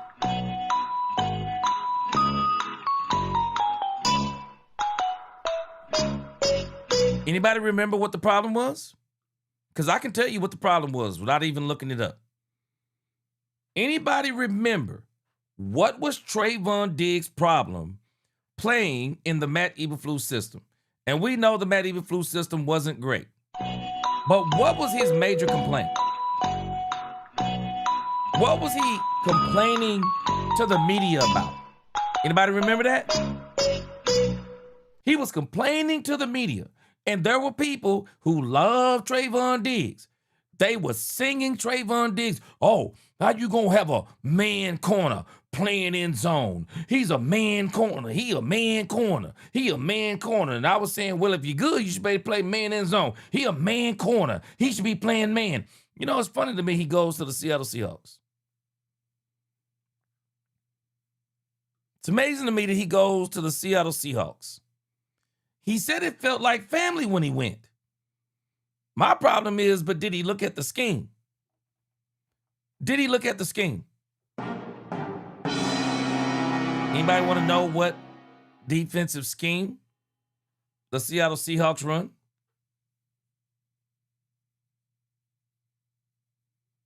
Look at this. The Seattle Seahawks, they run 72 to 80% zone.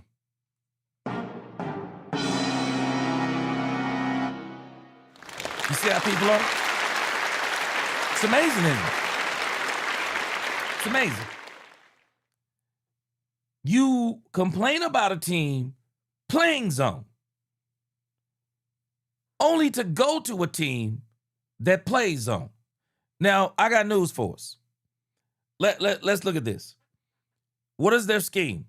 72 to 80% zone coverage. Too high shell.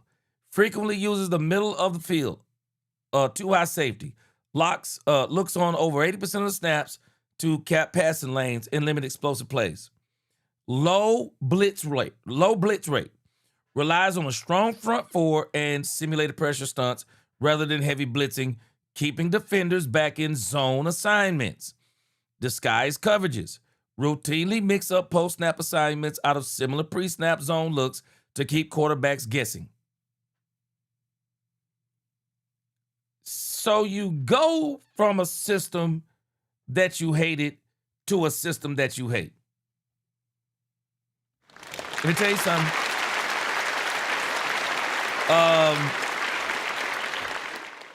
Trayvon Diggs is it's gonna require a lot of work. And I'm not saying anything bad about Trayvon Diggs, but it's gonna require a lot of work. It's going to require a lot of work because we watched him struggle in zone. And all of the Trayvon Diggs advocates, he's a man corner. Why have a man corner playing zone? Well, why would a man corner go to a team playing zone?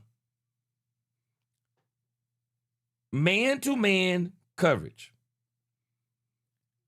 It's almost a dinosaur today.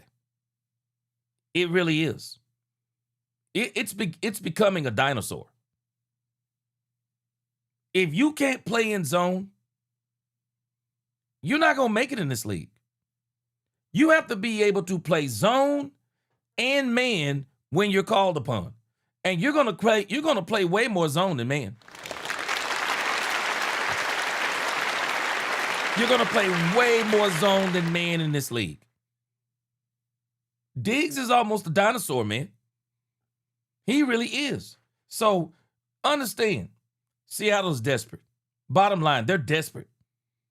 They are desperate for defensive backs. We're going to see what happens when teams start cutting down to the 53-man roster. If I was Trayvon Diggs, I wouldn't move everything I have to Seattle. I wouldn't. If I was Trayvon Diggs, I wouldn't move everything I have to Seattle. I wouldn't do it. Has no clue if he's even going to make everybody talking about, yeah, man, they're going to be playing Dallas Cowboys on December 7th. How you know he's going to be on the team? Who told us that? Don't even know if he's going to be on the team. But I wish him all the best. I think if he can get healthy and change the way that he thinks, really learn how to do something other than man, maybe he could be okay. So I wish him the best, man. I wish him the best. I mean, I understand, he says like, yeah, man, I want to be I want to prove that I'm still the best. I still say I don't remember a time that Trayvon Diggs was the best. I don't remember that time. Now, maybe y'all do. I ain't going to tell y'all what y'all remember. But I don't remember that. All right, so 100 Proof said he sounds autistic. Yeah. Yeah, Anthony Robinson, they're desperate because they got rid of the cornerbacks. I think they lost one of their big-time cornerbacks. So trust me when I tell you, they're desperate for cornerbacks. They don't have any cornerbacks. Let me see here.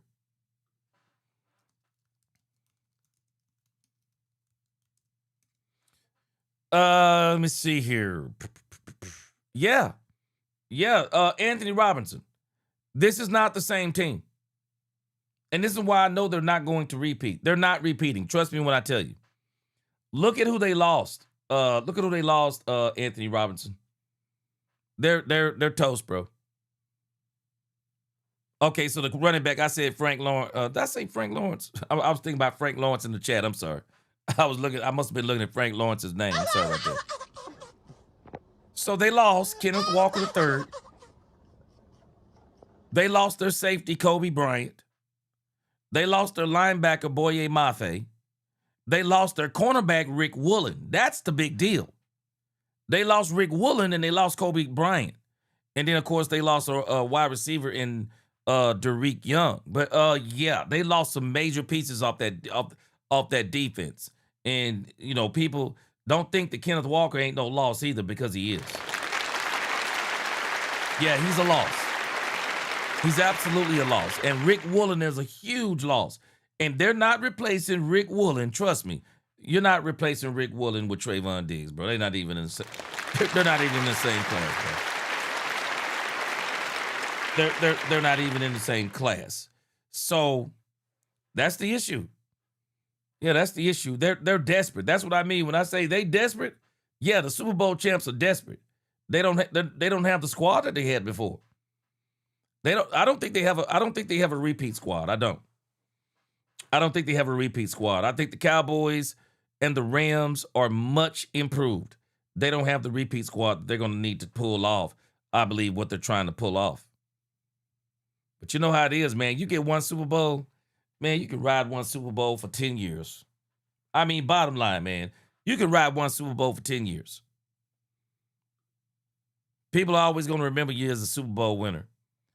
All right, let's move over to our memes of the day, man. Let's move over to the memes of the day. And one of the first memes of the day is Trayvon Diggs. People are crazy, bro, on social media. Trayvon Diggs said, I'm looking to show I'm still the best. I'm just going to show you what some of the people are saying in the I'm going to show you what some people said in the chat.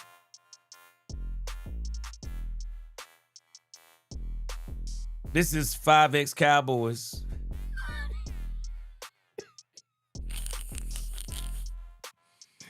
This is D. D said in 7 games in 2025, he allowed the highest passer rating, 4 touchdowns, highest completion percentage in career, had 0 PBUs, 0 interceptions, and that's a fact. He can't tackle. He also has never been the best at any point in his career. I agree. I don't agree with that. I think he's been good. I don't even say he's been great. He wasn't the best. It can be argued that actually Deron Bland was better than him 1 year on his own team. Sad Cowboys, he said Diggs was never a great cornerback. He said, I said it while he was on the Cowboys, so I'm not just being a hater. He had 1 crazy interception season, but even during that season, he always left guys open. Man, interceptions can mask a lot of things. Really can. Interceptions can mask a lot of things. Big Dupe said Diggs is done. He had his best years in Dallas, but those days are over. He's not the player he used to be anymore. Time to move on. Yeah. Eric said 5 seasons ago, the Diggs family are cancerous to teams. Hey, Mixed Matrix, it was only 4 minutes of Jerry Jones.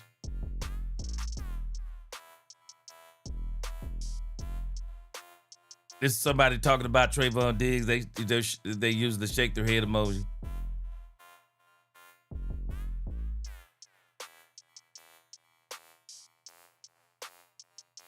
Yeah, I don't think you're going to find many people who will tell you that Diggs was the best. Was Diggs great? Yes. Best? No. No, he wasn't the best. He wasn't the best. And you got a lot of people that are just saying he's washed and all those different things. I wish him the best, actually, except when he plays Dallas. Yeah, I wish him the best except when he plays Dallas. But I'll tell you this. I'm not betting on him getting to that game with the Dallas Cowboys. I'm really not. I'm not betting on him getting there. Because I'm telling you right now, if that's who they're depending on, prepare yourselves to be torched, Seattle. Absolutely prepare yourself to be torched beyond belief. All right. Let me see. I think I got another one here. Man, people have been going crazy. I was just tripping on this today. I'm sorry. Let me show you some more of these things people are saying about the Diggs stuff. Boy, these people are crazy, bro. Look at this. Trayvon Diggs trying to cover JSC in practice. Let me see here. It was a couple of these other ones in here. Yeah. Look at this. I mean, people are telling the truth. Regardless, they're telling the truth. Injuries destroyed him. Trayvon Diggs' career stats. He's not been the same since 2023. Exactly. Dude signed a deal, and I think he barely played 2 seasons. It's been pretty bad. 2 games, 11 games. I mean, just look at the stats, man. He's never been the same since that injury. Just never been the same. Yep, there it is. Look at this. Eagle Scout Room. Seahawks in shambles without Rick Woolen.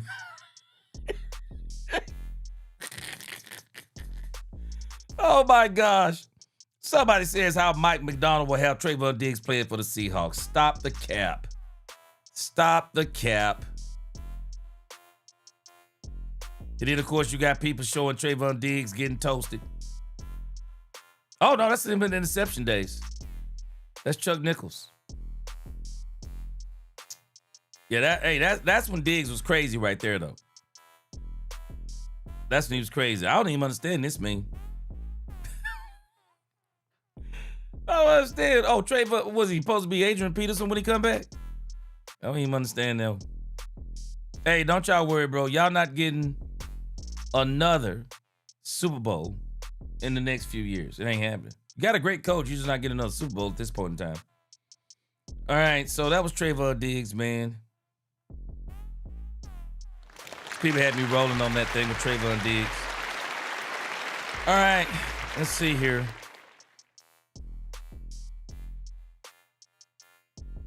Let me show you this one right here. Some of these memes had me just rolling today, bro. I was rolling. Let me see.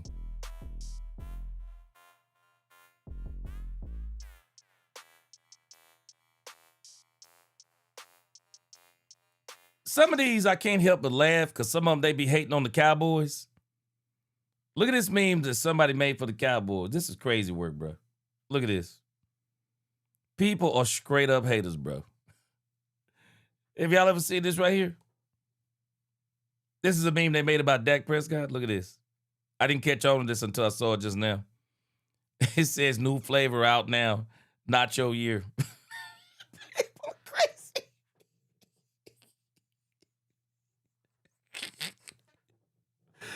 These people are crazy, bro. Man, people's hate is crazy to me, bro. People's hate is absolutely beyond crazy. All right, let's check out some the other funniest memes of the day. Boy, wait a minute, man. This was the one that really got me. Check this out right here, y'all.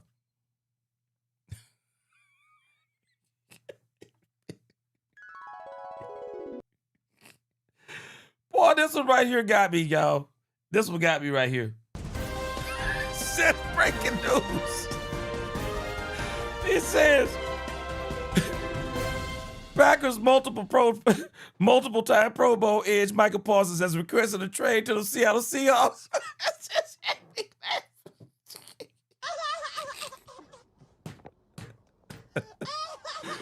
Boy, this had me rolling, boy. Boy, he said Michael Parsons requested a trade to the Seattle Seahawks.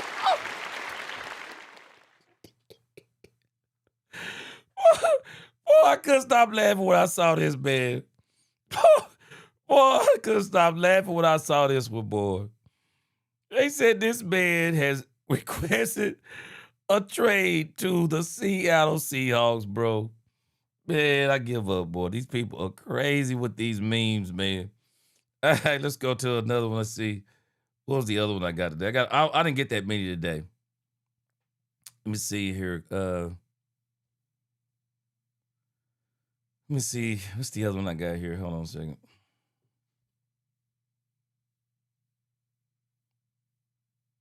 Man, did y'all see this? This is a meme that DallasCowboys.com put up. Boy, I thought this was so clean.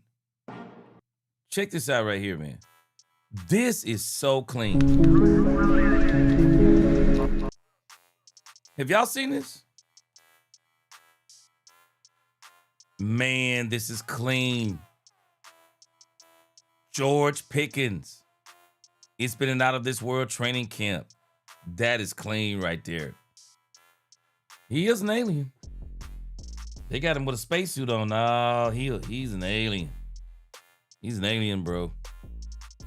I thought that was pretty dope when I saw that today. Somebody sent me this today too. Boy, they had me rolling when they sent this on Von Miller. Look at this.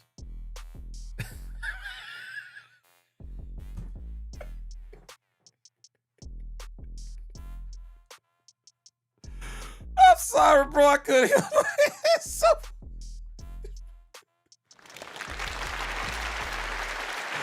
Boy, I couldn't help it, bro. They said this is Von Miller Cowboys side.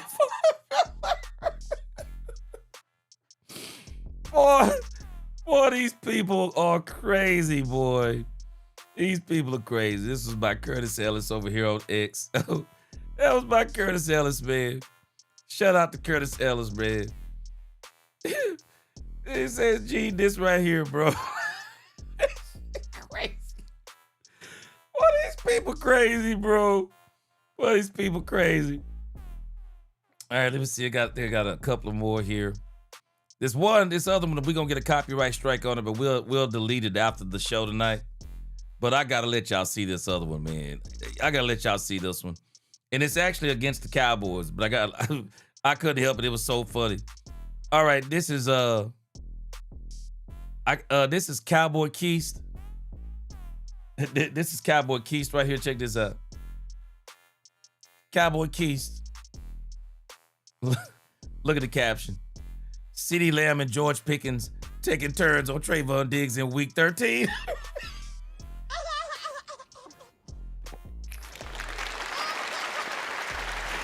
CeeDee Lamb and George Pickens taking turns on Trayvon Diggs, bro. Boy, these people crazy, man. Boy, these people crazy.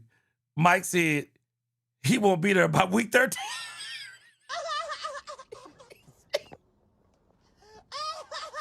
Look at these comments, bro.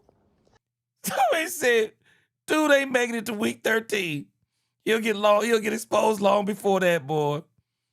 Boy, these people are crazy, bro. Somebody said facts. People crazy. Boy, these people crazy. Boy, these people crazy, boy. All right, that was these people talking about Trayvon Diggs, boy. Boy, these people crazy, boy. Ooh. Man, these people crazy. Cowboys fans, y'all gonna have to forgive me. But I found this one today. It is going against the Cowboys. But hey, man, sometimes you have to be able to laugh at yourself. Man, when I saw, wait, hold on a second. This hold on. Let me see if I saved. I might not even save this today. But I said I had to show y'all this. Hold on a second. Let me see. Oh, wait. Here it is. I got it. Hold on a second. Cowboys fans, hey, man, if you can't laugh at yourself, I'm going to tell you right now, you might have to hit the mute button for a moment. This was so funny, bro. I just couldn't help but show y'all this. This is by somebody named, wait a minute. His name is Doctor. It's blackgritty.com. I don't know if y'all saw this today, but as I was on X, I came across this, bro, and I said, I'm sorry, I got to show this. This is too funny, bro.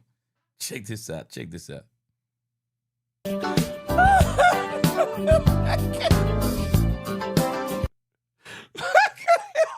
crazy.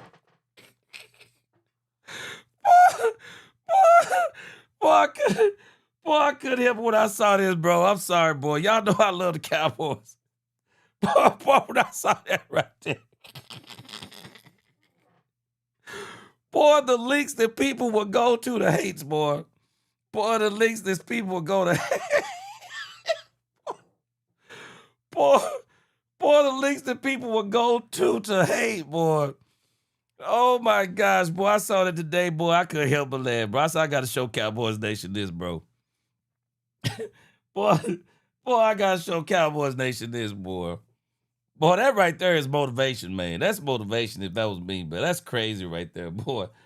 Ooh, Boy, when I saw that rolling, boy, I couldn't help but laugh, man. I couldn't help but laugh. I'm sorry, bro. Sometimes you got to be able to laugh at yourself too, man. Boy, that is crazy work, bro. That is crazy work. Man, who goes through... Man, it's one thing to post a meme, bro. But you put together a whole song, bro.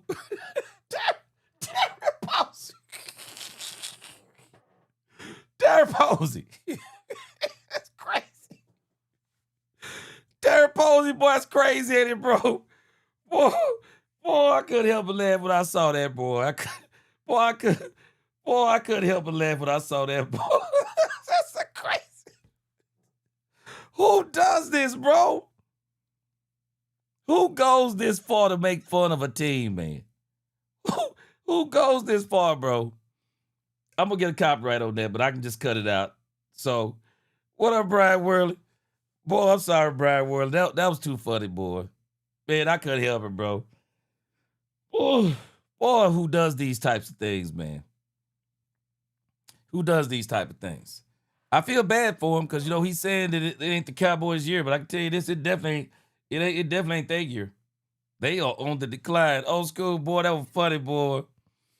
Hey, DB23, boy, that is the ultimate troll. Slick said an Eagles fan is who do it. Woo! Boy, Slick 8116, bro. That's next level hate, man. Slick, that's next level trolling right there. I mean, that is master's degree. That's doctorate degree level trolling right there, bro. That is doctorate level, man. Boy, I saw that today, man. I couldn't help it, bro. I said, boy, I got to show Cowboys Nation this. They going to roll.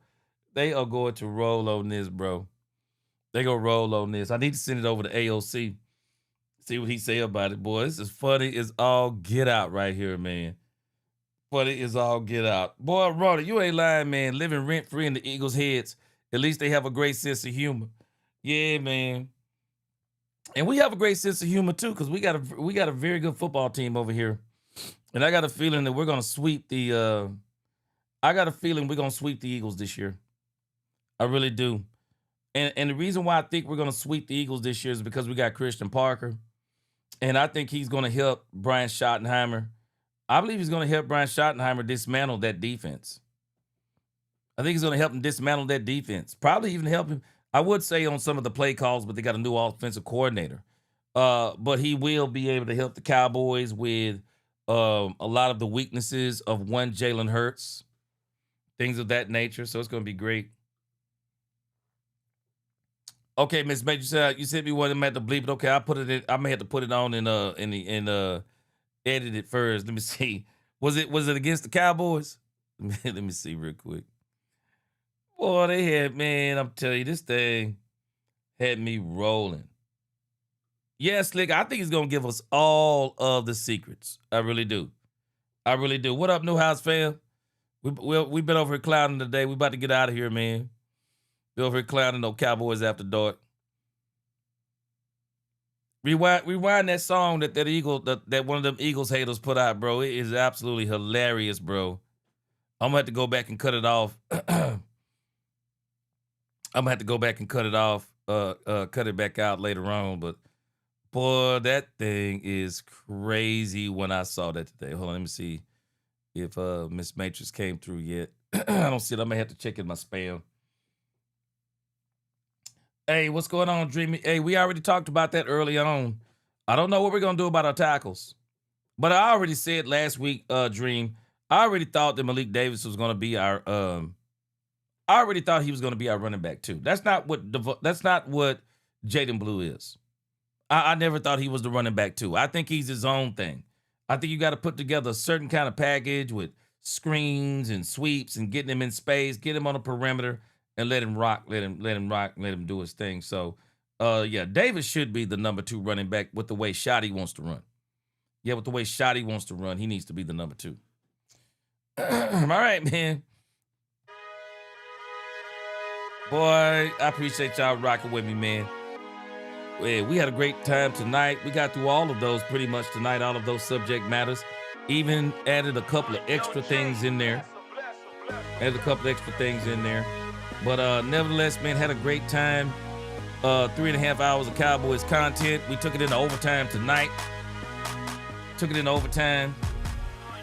And so I'm pretty sure there'll be more news today. Oh, wait a minute. I see something right here. Hold on a second. What in the world?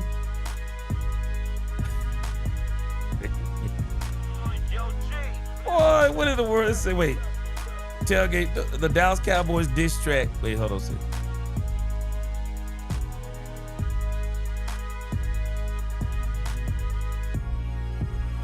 Okay, I'm gonna make sure I listen to it. I'm gonna go back and listen to it, and we're gonna have this on the next one. Yeah, the Cowboys diss track.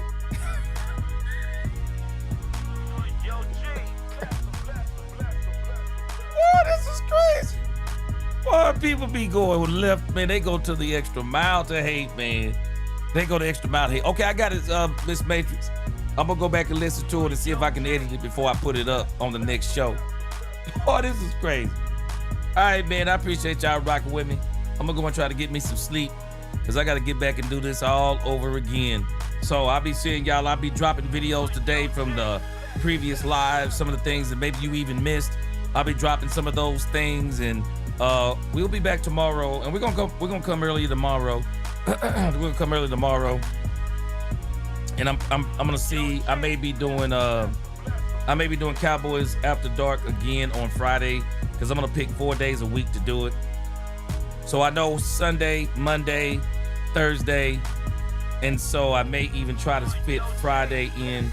Saturday, of course, I have to preach on Sunday morning, so I'm not gonna risk it on Saturday. It's not that I can't do it, but I gotta drive. I gotta drive about 30-something miles, so.